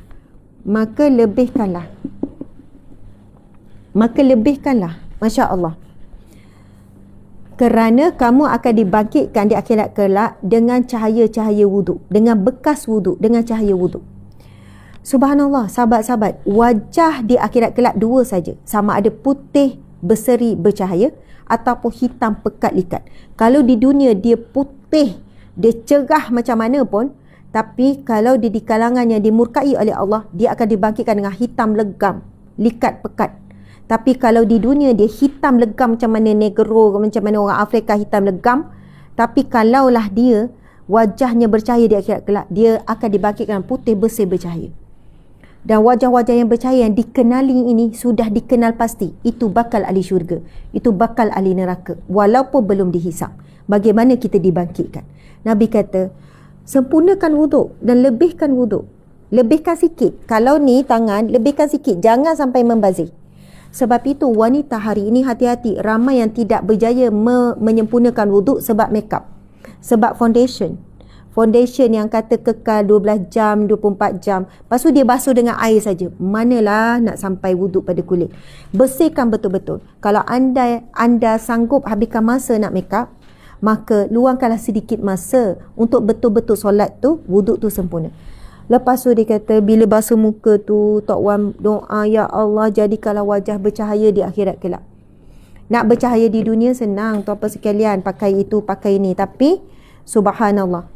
Kemudian, bila basuh tangan kanan ustazah, bila basuh tangan kanan, ya Allah, jadikanlah tangan kanan ini menerima buku amalan ya Allah bila basuh tangan kanan.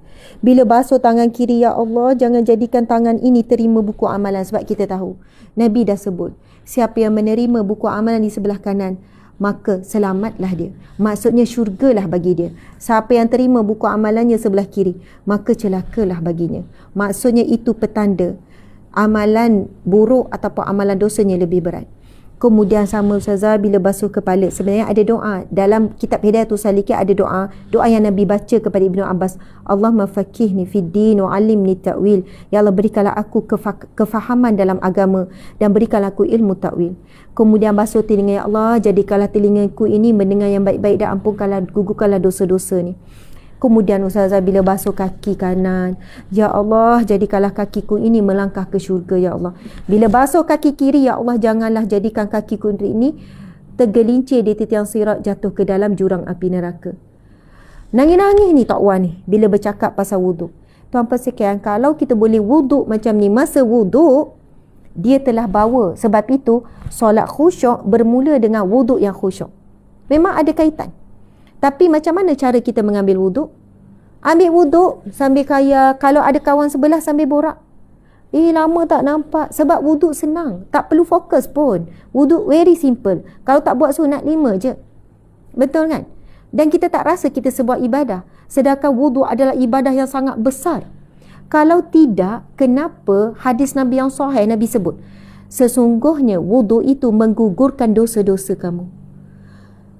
Setiap air wuduk yang dibasuh, Nabi sebut, ini hadis Nabi, dosa kamu akan digugurkan sehingga titisan air terakhir. Dan apabila kamu membasuh tangan, akan digugurkan dosa-dosa yang dilakukan oleh tangan kamu sehingga titisan air terakhir.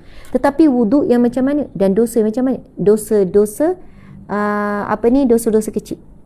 Dosa-dosa kecil yang akan gugur. Dan wuduk yang macam mana? Wuduk yang hadir dengan hati.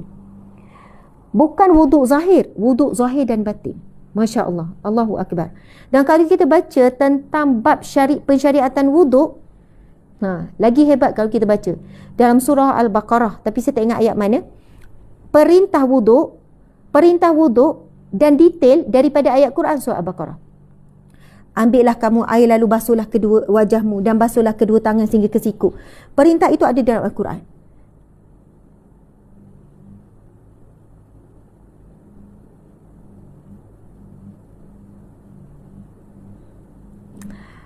Subhanallah, Encik. Cuba tengok. Encik, di TikTok mati terus. Cuba tengok.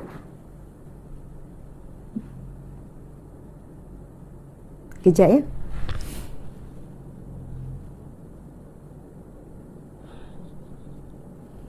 Tekan jap. Subhanallah. Tengok ya, saya dah sebut. Di TikTok dia terus mati mengejut dan dia kata sebab saya ada sebut hate speech. Padahalnya kita cakap tentang wuduk, kita tak ada cakap benda-benda lain.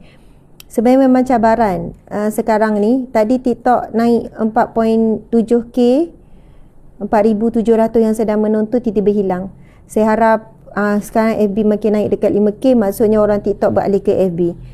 Saya tak tahu kenapa, tapi memang tiba-tiba saja dia off. Subhanallah. Okey, kita sambung. Suspend sampai 4 bulan.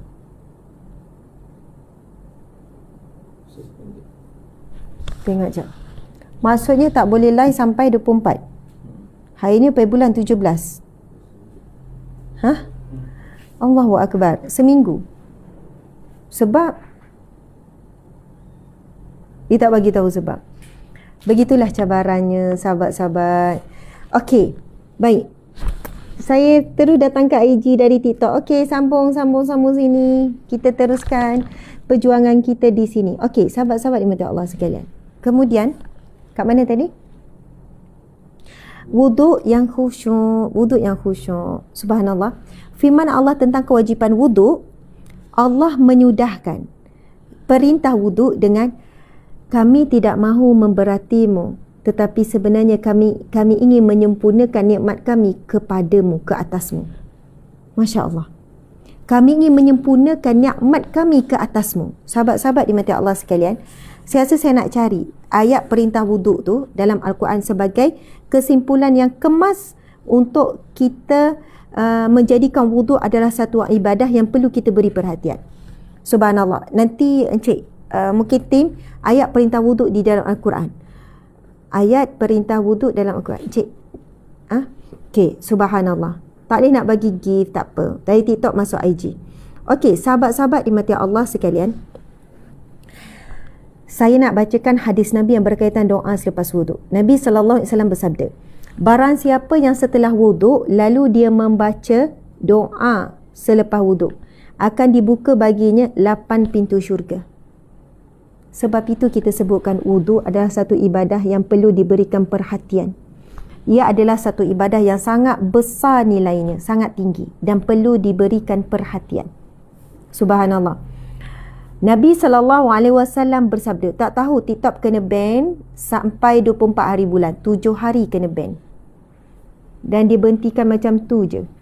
Subhanallah. Okey, Encik tolong tanda kat sini juga. Kasih. Subhanallah. Nabi SAW bersabda, barang siapa yang selepas wuduk membaca doa wuduk. Apa doa wuduk? Asyhadu an la ilaha illallah wa asyhadu anna Muhammadan abduhu wa rasuluh. Allahumma ja'alni minat tawabin wa ja'alni minal mutatahhirin wa ja'alni min ibadikas salihin. Nabi sebut, siapa yang setelah wuduk lalu membaca doa wuduk, mungkin boleh buang yang tengah ni, lalu membaca doa wuduk, maka akan diberikan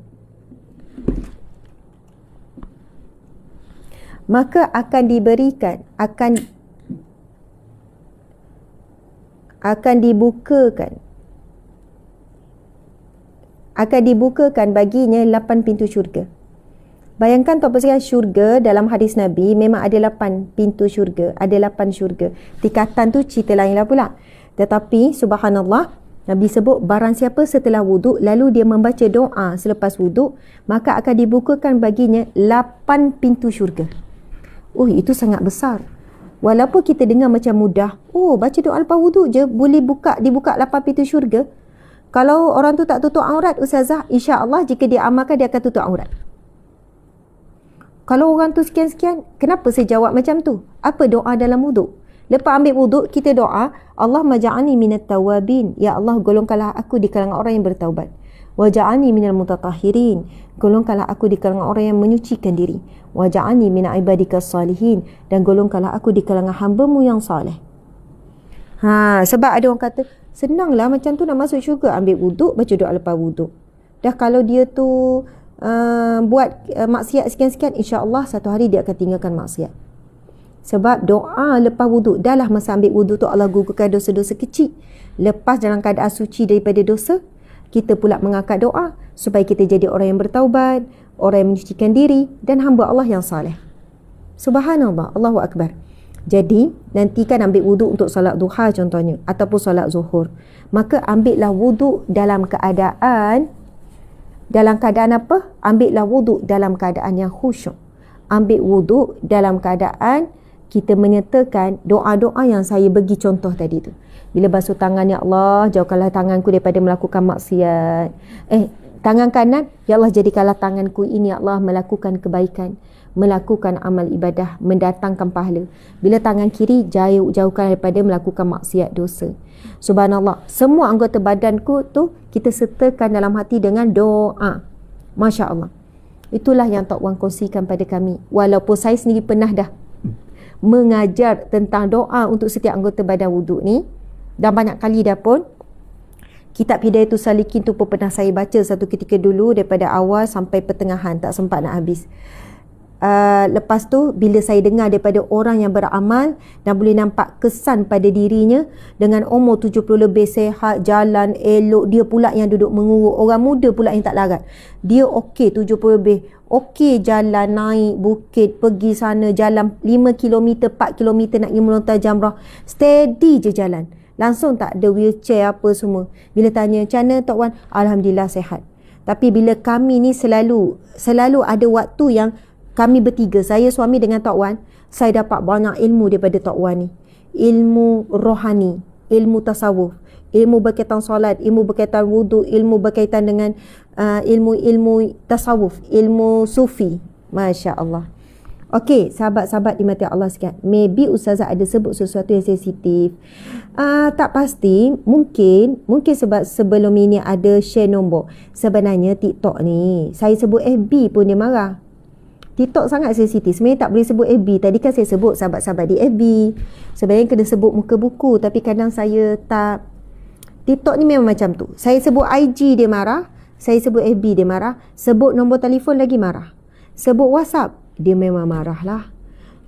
Semua dia memang dia kalau boleh nak orang guna dia je. Kalau buat live TikTok ni kena TikTok je. Tak boleh lah nak buat live lain-lain ni. Nak suruh semua orang bertumpu dekat dia. Itulah perangai TikTok.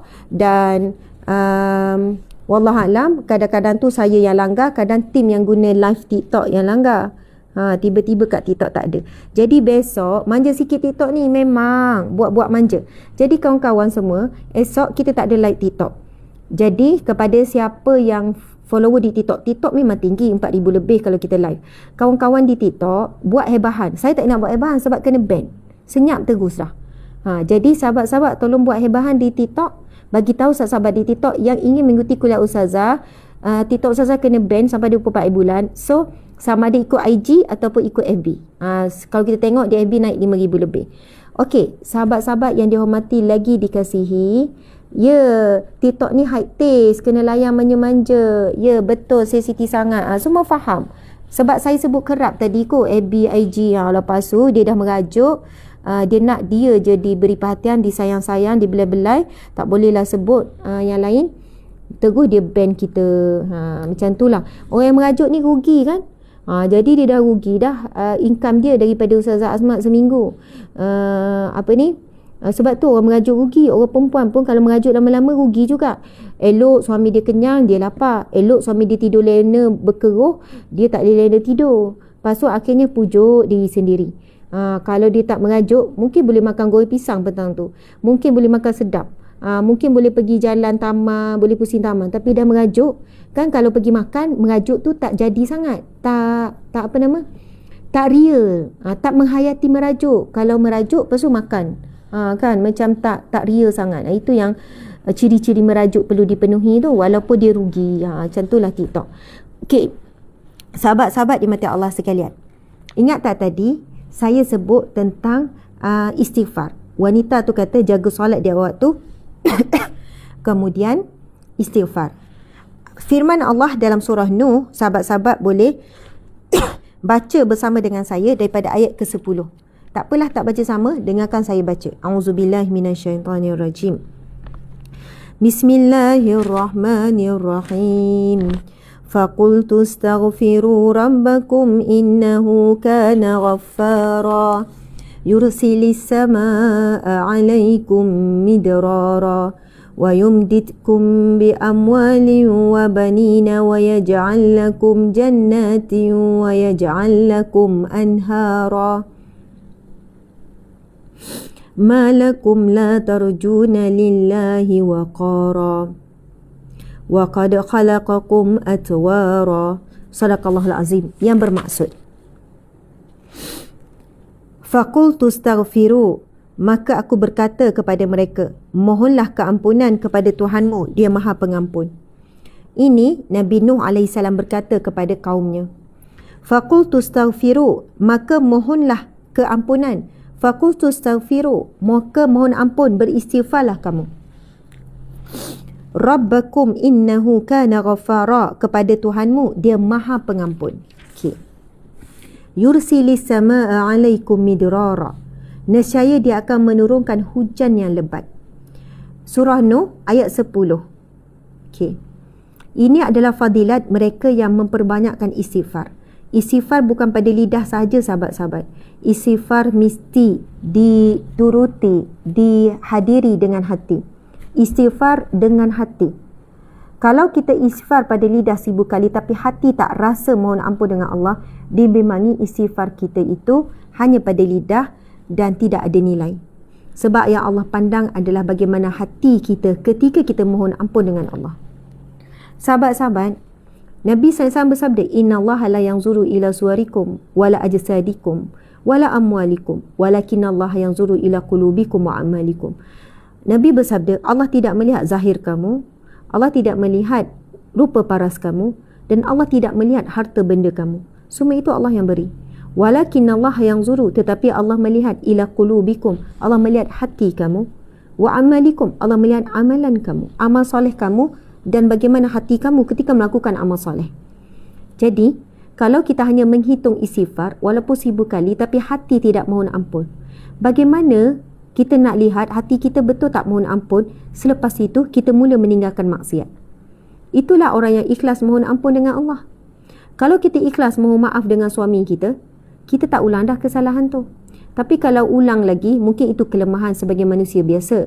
Tetapi kena ada penyesalan lah. Kalau orang yang selalu minta maaf, lepas tu ulang lagi, minta maaf, ulang lagi, akhirnya kita kata apa? Tak payah minta maaf, kamu buat lagi. Kamu tak ikhlas minta maaf. Minta maaf kamu tidak ada makna.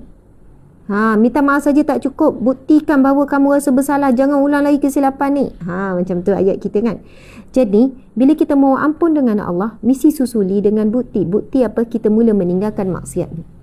Jadi, subhanallah, kita ucap astaghfirullah, astaghfirullah. Ataupun astaghfirullahalazim wa atubu ilaih. Okey, sahabat-sahabat yang dihormati, kita tengok. Apakah kelebihan orang yang beristighfar? Firman Allah daripada ayat yang ke-10 surah Nuh, faqultu astaghfiru rabbakum innahu kana ghaffara. Kami berkata, maka aku berkata kepada mereka, iaitu Nabi Nuh berkata kepada umatnya, mohonlah keampunan kepada Tuhanmu, dia Maha Pengampun. Mohon istighfar. Yursilis samaa alaikum midrara. Nescaya dia akan menurunkan kepada kamu hujan yang lebat. Dia akan menurunkan kamu kepada ketika ini diuji dengan kemarau sampai ada yang mengadukan air tak ada, tanaman tak tumbuh, tak ada punca pendapatan. Allah akan menurunkan hujan yang lebat. Maksudnya, hujan ni membawa maksud. Hujan adalah satu bayangan kepada rizki. Kan bila turun hujan, hujan rahmat. Okey. Ayat yang ke-12. وَيُمْدِدْكُمْ بِأَمْوَالٍ وَبَنِينَ وَيَجْعَلْ لَكُمْ جَنَّاتٍ وَيَجْعَلْ لَكُمْ أَنْهَارًا. Masya Allah. Dan dia akan berikan kamu harta dan anak-anak yang banyak, dan diadakan kebun-kebun serta sungai untukmu. Masya Allah. Bayangkan, Nabi Nuh sebut kepada umatnya yang sedang diuji dengan macam-macam ujian. Ujian kemarau, kemiskinan, kelaparan. Nabi sarankan apa? Mohon ampun dengan Tuhanmu. Beristighfarlah. Nescaya Allah akan turunkan hujan yang lebat. Dan kemudian dia akan berikan kamu harta benda, rezeki harta benda, dan anak-anak yang ramai. Dan Allah akan berikan kamu kebun-kebun, kebun-kebun yang segar, kebun-kebun yang menghijau, dan sungai-sungai untukmu, dan sungai-sungai akan dialirkan. Lalu kalau kita nak baca ayat seterusnya, malakum la tarjuna lillahi waqara. Mengapa kamu tidak takut akan kebesaran Allah? Sesungguhnya dia telah menciptakan kamu dalam beberapa peringkat kejadian. Masya Allah. Kenapa kamu tak takut dengan Allah? Nabi tanya. Nabi Nuh tanya, kenapa kamu tak takut dengan kebesaran Allah? Kenapa kamu tak takut dengan Allah? Dan soalan, walaupun ini Nabi Nuh yang bertanya, sebenarnya dia tuju kepada diri kita. Dia tujukan pada diri kita. Subhanallah. Apa dia sahabat-sahabat yang mata Allah sekalian? Ke ada tim tadi buat promosi e-book dekat TikTok, kena ban terus? Nanti saya kena tanya balik. Sebab biasa kalau saya sebut pun, sebab dia memang tak boleh share nombor phone, tak boleh share link langsung. Dia kena kat bio. Lepas habis live tu, kena kat bio. Boleh jadilah. Sahabat-sahabat dimati Allah sekalian, Masya Allah. Jadi, ada 2 poin penting dalam kuliah kita pada hari ini, dan kita akan berhentikan dah kuliah kita ni. Kita akan tamatkan di sini. Poin penting antaranya adalah jaga solat di awal waktu. Yang kedua, jaga wuduk. Yang ketiga, banyakkan istighfar. Kepada siapa yang sedang mencari-cari di mana nak memulakan perubahan hidup, ataupun sekarang hidup tengah huru-hara tak tentu arah, betulkanlah balik 3 perkara ni. Betulkan solat, usahakan solat di awal waktu, jangan bertangguh. Kedua, sempurnakan wuduk, baca doa wuduk, ambillah wuduk dengan khusyuk sebab ia adalah pintu kepada solat yang khusyuk. Kemudian ketiga, lidah kita ini perbanyakkanlah istighfar. Sebagaimana yang Nabi Nuh bagi tahu umatnya, dan sebenarnya ia untuk kita juga, bukan untuk umat Nabi Nuh saja. Sebab ia telah dicatat dan dirakam dalam Al-Quran. Itu adalah rahmat daripada Tuhan kepada siapa yang beristighfar, mohon ampun dengan Allah. Allah akan turunkan rezeki melimpah ruah umpama seperti air hujan yang turun. Dan Allah akan berikan rezeki anak, rezeki Rizki anak, rizki kebun-kebun. Walaupun kita tak berkebun, tapi itu adalah gambaran bentuk rizki. Dan air sungai yang dialirkan, harta benda. Subhanallah, Allahu Akbar. Sehingga kan Nabi Nuh bertanya balik, kenapa kamu tidak takut dengan Allah? Soalan tu ditanyakan pada kita. Kenapa kita tidak takut dengan Allah? Sedangkan semua ni milik Allah. Kenapa kita tidak takut dengan Allah? Kenapa kita masih lagi tega tidak menutup aurat dengan sempurna? Kenapa kita tangguhkan hijrah? Kenapa kita masih lagi bergeluman dengan maksiat? Yang kita tengok di media sosial begitu banyak maki hamun, ngumpat, mengata, menyebarkan fitnah. Sahabat-sahabat, apabila nak memilih pemimpin, kita wajib sebagai Muslim, sebagai mukmin memilih pemimpin yang membawa sejahtera dunia dan akhirat. Bukan menjanjikan kejayaan dunia, bukan menjanjikan kemodenan dunia, bukan menjanjikan ekonomi sahaja, tetapi menjanjikan ekonomi, kejayaan, prestasi akhirat. Subhanallah.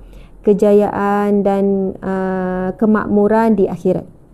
Jadi subhanallah, bila kita dah memilih pemimpin, kita dah nekat dah nak pilih pemimpin mana daripada mana, maka sebarkanlah kebaikan. Tidak dihalalkan menggunakan melalui jalan-jalan yang kotor, sama ada fitnah ataupun perkataan keji ataupun perkataan maki hamun. Sebab kita boleh lihat kebencian sangat berleluasa pada hari ini melalui media sosial, sesama mukmin, sesama Muslim. Jadi subhanallah, jadilah penyokong yang bersemangat. Itu okey, bersemangat.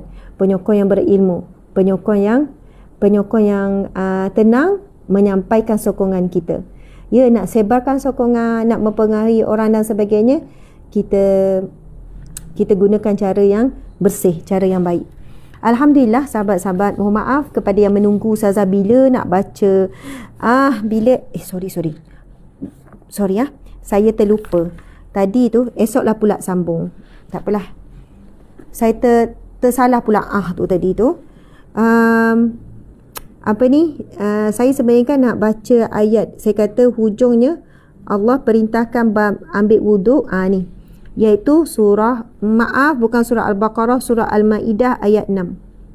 Dan di hujungnya Allah kata Allah bukan nak menyusahkan kamu dengan suruh mengambil wuduk tu, tetapi Allah nak menyempurnakan nikmat ke atasmu. Apakah nikmat yang dimaksudkan bila mengambil wuduk? Apa nikmat yang kita dapat? Kita akan ditikan besok. Bentuk-bentuk nikmat, sebab sebenarnya kupasan dia panjang. Nikmat zahir, nikmat batin. Okey. Ada lebih kurang 5,000 lebih ni, ya. Ada lebih kurang 5,200 ni di FB dan campur di IG. Izinkan saya, ingat tak pada hari Jumaat yang lepas, kita akan sambut 1 Muharram pada hari Rabu iaitu lusa. Dan sempena Ma'al Hijrah ni, Ma'al Hijrah ataupun awal Muharram, kami nak berikan kepada anda 10 ibu percuma. 10 ibu percuma. Jadi boleh tekan sama ada boleh tekan nombor phone. Sebab kalau siapa tak ada link, boleh tekan nombor phone. Mana 5 ibu ni?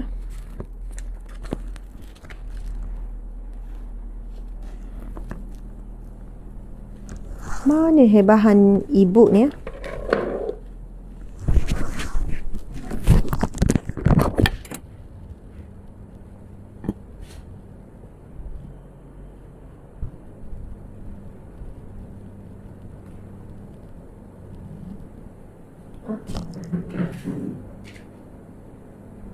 Tunggu Sat, saya nak buat pengumuman. Okey, 5 ibu percuma. 5 ibu percuma. Tak ada syarat apa. Oh, kena beli sesuatu ke Ustazah baru dapat 5 ibu percuma? Tak ada syarat apa-apa. Memang nak beri 5 ibu percuma. Okey, Dek, lain kali nombor telefon jangan letak kat bawah macam tu. Letak atas supaya jelas orang boleh baca. Saya dah tegur baru ni tim, jangan letak bawah-bawah macam tu, letak dekat atas. Diorang kan letak lagi nombor phone kat bawah, patut nombor phone dekat atas kan. Ya, bantu kami tuan-puan sekalian. Okey, 5 ibu percuma raikan Ma'al Hijrah. Ibu ini sampai 31 Julai. 5 ibu percuma Yang pertama, himpunan doa pilihan sebelum berbuka. Macam tak ada kaitan dengan sekarang ni. Doa ini untuk hijrahku. Tip dan doa keluarga bahagia. Tiada hari berlalu tanpamu, iaitu berkenaan dengan Al-Quran. Wahai wanita yang kedatangan haid, usah bersedih.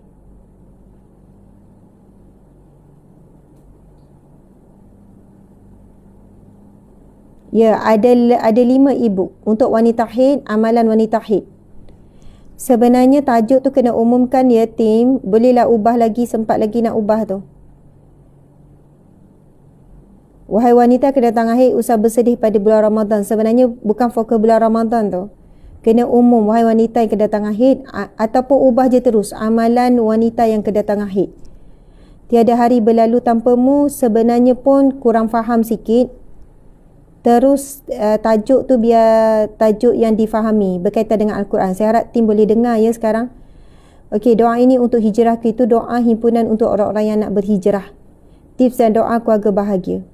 Sebenarnya saya rasa hari itu ada doa selepas solat lah. Itu sangat bagus. Himpunan doa selepas solat. Kenapa berubah ni ya? Tim letak ibu lain. Hari itu ada himpunan doa selepas solat.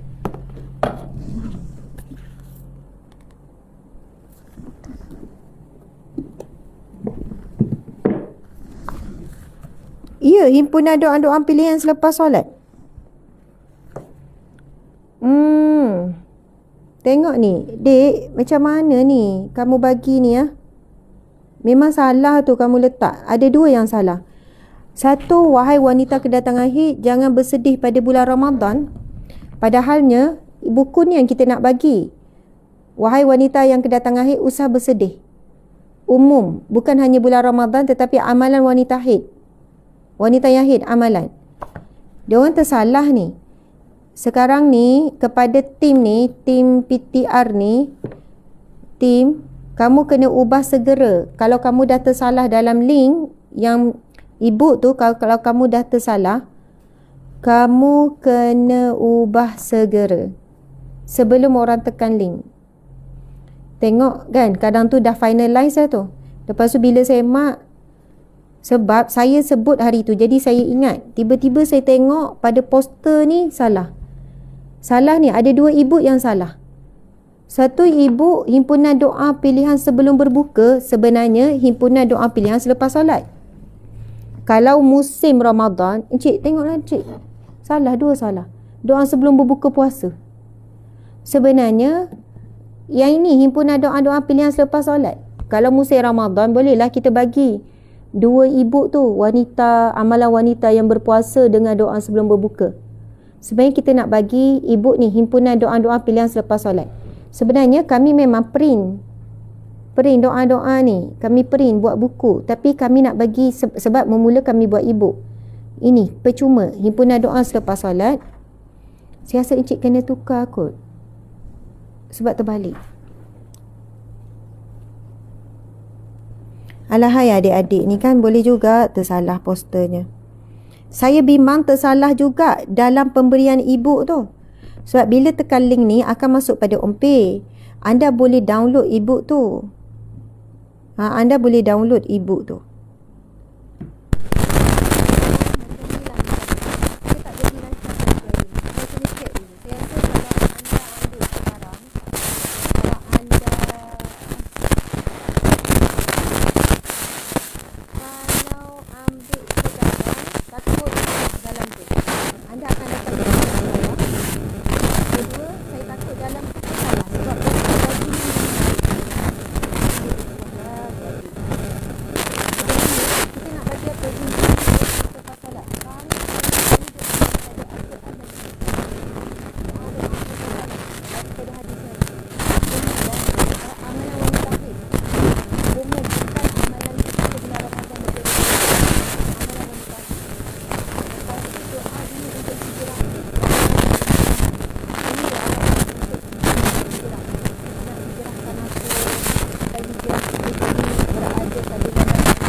Dan anda jangan tekan lagi link tu, anda jangan hubungi lagi.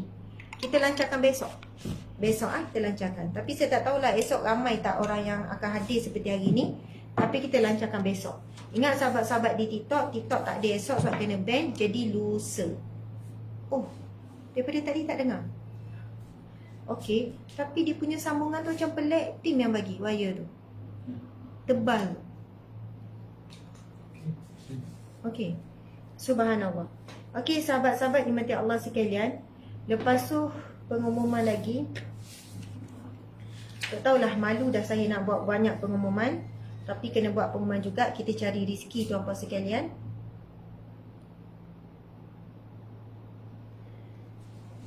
Ustaz tengoklah nombor telefon Halo kat bawah. Dah pesan hari tu nombor telefon besar dekat atas, bagi jelas. Halo kat bawah. Saya tak nak baca lah. Saya dah tegur banyak kali dah tim buat poster ni. Tapi diorang macam, ya Ustazah, ya Ustazah, ya. Tapi saya dah tegur banyak kali dah buat poster. Apa yang penting nak kena mention. Sebab saya akan tunjuk secara live. Halo kat bawah. Sebenarnya nak suruh orang hubungi ke tak nak orang hubungi? Saya tak nak baca tim minta saya buat bahan. Lepas tu tak buat betul-betul. Saya dah tegur ni. Tulis tegur, depan tegur. Hari tu depan media saya tegur. Samalah juga yang tu. Halo kat bawah. Semua macam tu ha.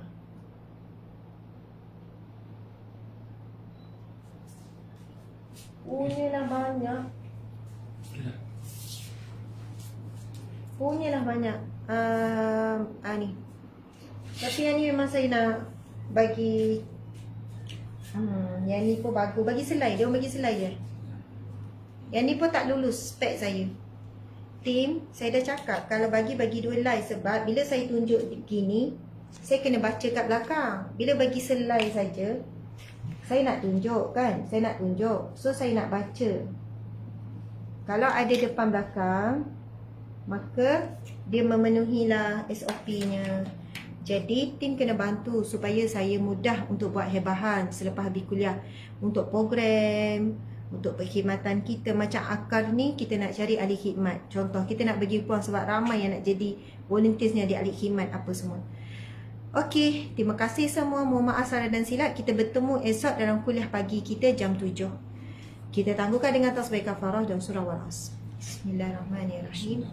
Subhanakallahumma wa bihamdika asyhadu an la ilaha illa anta astaghfiruka wa atubu ilaik. Bismillahirrahmanirrahim. Wal 'asril insana lafi khusr illa allazina amanu wa 'amilus solihat wa tawasaw bil haqqi wa tawasaw bis sabr. Sadaqallahul azim.